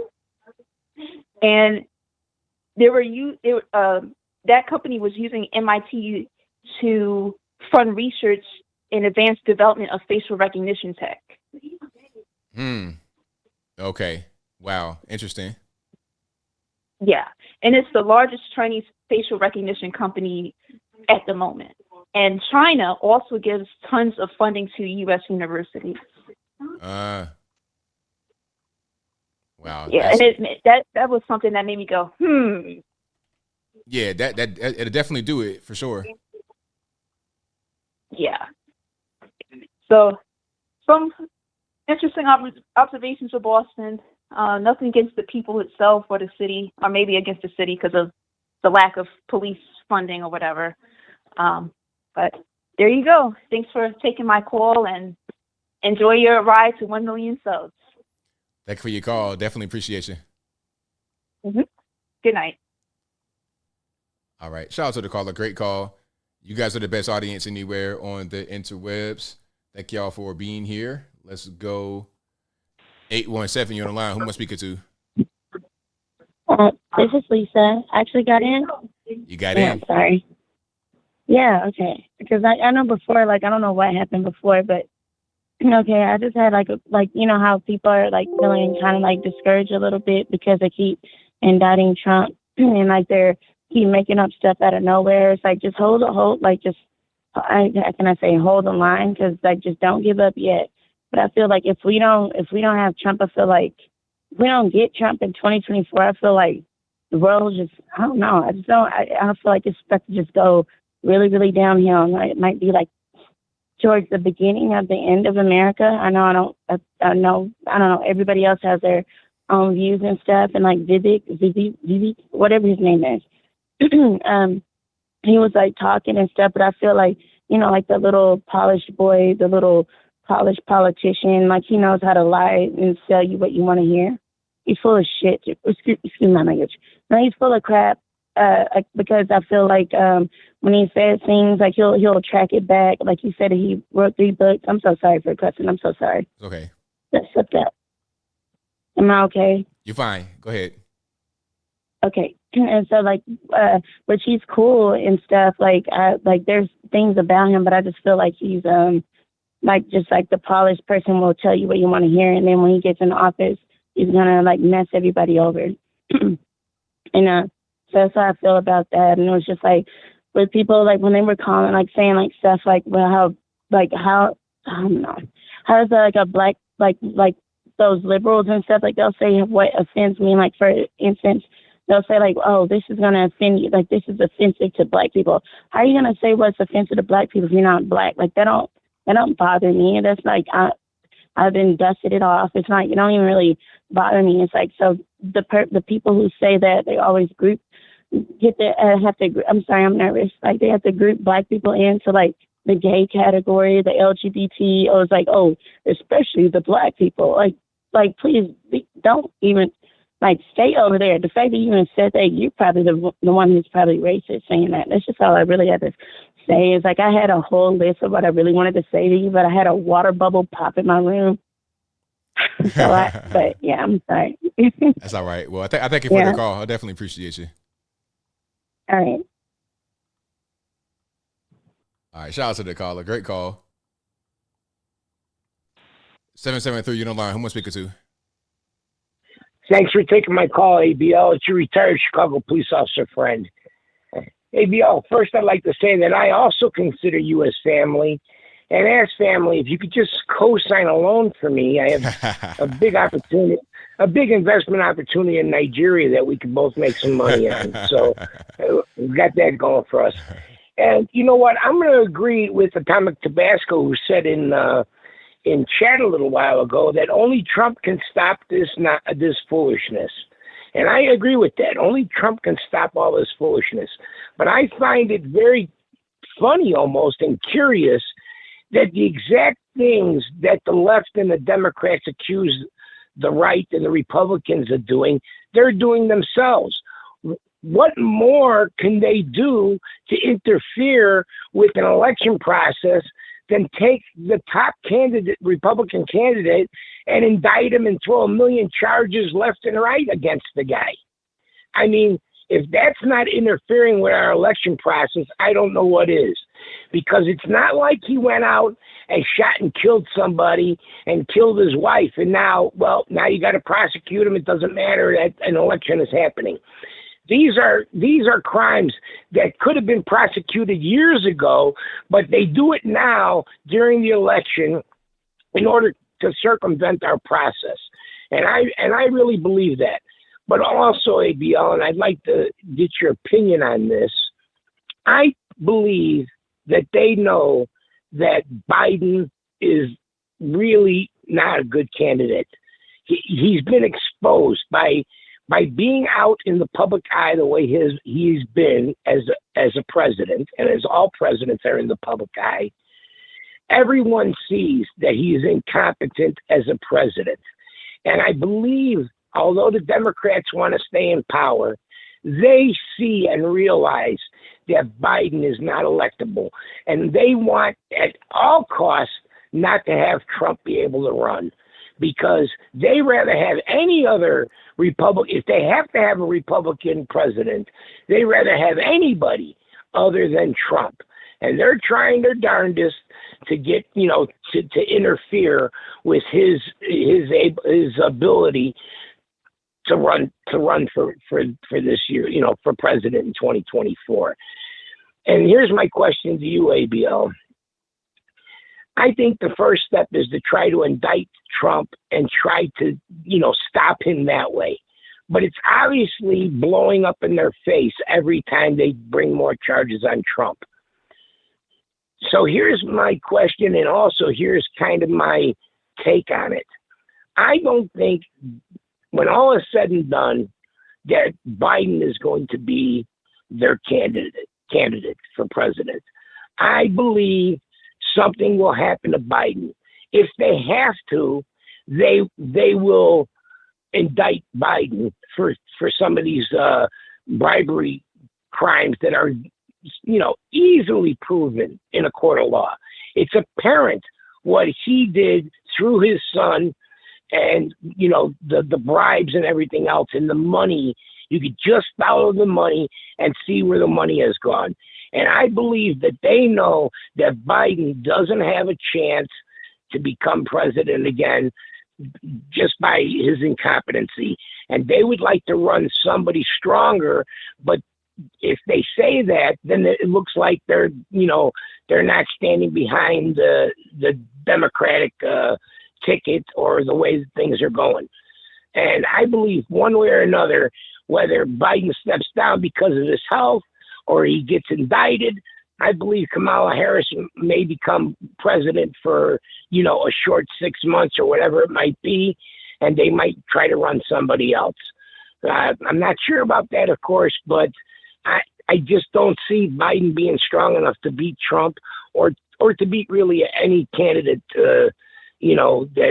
that comes along for the Republican side. So I'd like to get your opinion on that. Thanks for taking my call, and I'll talk to you later, ABL. Thank you for the call. Definitely appreciate you. All right. Great call. Great call. But I'm going to answer his question, and then that'll be actually a wrap for the call. Thank you for being here tonight. Could not do the show without you. But they know that Biden is not really the guy they should have. But they can't put anybody else in there, because if they do, then Biden's a lame duck. Like, let's say right now, they say that they're going to try to put Gavin Newsom in there. That's going to undermine anything that Biden is doing, because it's like, excuse me, okay, you guys don't have any confidence in this guy to run again? If he can't run again, then why should he be able to do anything right now? There's zero confidence in him. He'd be a lame duck. It's just like when Barack Obama was a lame duck in the last year of his presidency, and he was trying to put in Merrick Garland to be on the Supreme Court, and it didn't go through because it's like, you're not even going to be here. Like, we're not listening to you. We're not doing nothing. So he's not going to be able to accomplish anything, and the Democratic Party is going to look weak, so they're not going to do it. What they may do is try to pull some kind of 0-hour maneuver to put Gavin in there at the last possible minute. They're going to manufacture some stuff where Joe Biden falls, busts his head open or something crazy like that. And then they may have Kamala Harris step in for a while as the interim president. And then Gavin will come in and be really strong. And then he'll be the guy that will come on. But see, if they do that, now they're going to say, well, Kamala should be the president because she's a woman and she's a black woman. But that ain't going to work because nobody likes Kamala. Kamala probably polls worse than Joe Biden. So I don't know how they're going to do it, but they're going to try to make it to where Gavin comes in at the last possible moment, or they're just going to stick with Joe Biden and ride until the wheels fall off. And they may try to get Gavin there next time. So either way, we're going to see what happens. But see, the thing with Kamala would be you'd be better off running a half-dead, well, I don't want to say half-dead because they're going to try to sound threatening. You'd be better off running creepy sleepy, 2 feet in, 6 feet deep. You're better off running him than Kamala Harris, because Kamala is going to poll worse than Joe. Even in this decrepit state, she'll poll worse than Joe. America don't want and first of all, America does not want a woman to be a president. Hillary Clinton, by all means, should have won in 2016. That's what they thought. They had all the polling and all the money and everything, name recognition from Bill Clinton, you name it, had everything. It wasn't going to work. I put it to you this way. They picked the very first quote unquote black president over the woman that people already knew. A guy from nowhere, they picked him over the woman. Nah, it's not going to work. I'm telling you, it's not going to happen. And this whole black female, nope, nope. You be better off running Joe over Kamala, and they both are terrible. So yeah, you're going to have to put Gavin Newsom in there. That's just, or nobody. Just run with Joe. He'd be pretty much getting wheelchaired through the campaign over Kamala Harris. But anyway, I digress. If you guys like what you have heard tonight, please give the video a thumbs up, like the video, share the video, do all that good stuff. That'll be a wrap for me tonight. If you could not get on tonight, please don't blame me. Blame the white man. It's not my fault, but y'all know what time it is. I'll be back live again on Saturday night. Same bat time, same bat place, 8 p.m. Eastern to right around right now, 11 p.m. Eastern. This is a podcast you're listening to right now. It'll be available on your favorite audio streaming platforms, whether it be Spotify, Google Play, Apple iTunes, etc. Link for that will be in the description box, or just go to your favorite audio streaming platform and search ABL Live. I should pop right on up. Now, we got no super chats to read. I think I'm good money. Thank y'all again for being here. I definitely appreciate you. And enjoy the rest of your night. And that'll be a wrap for me. So until next time, y'all be safe. I'm out. And peace.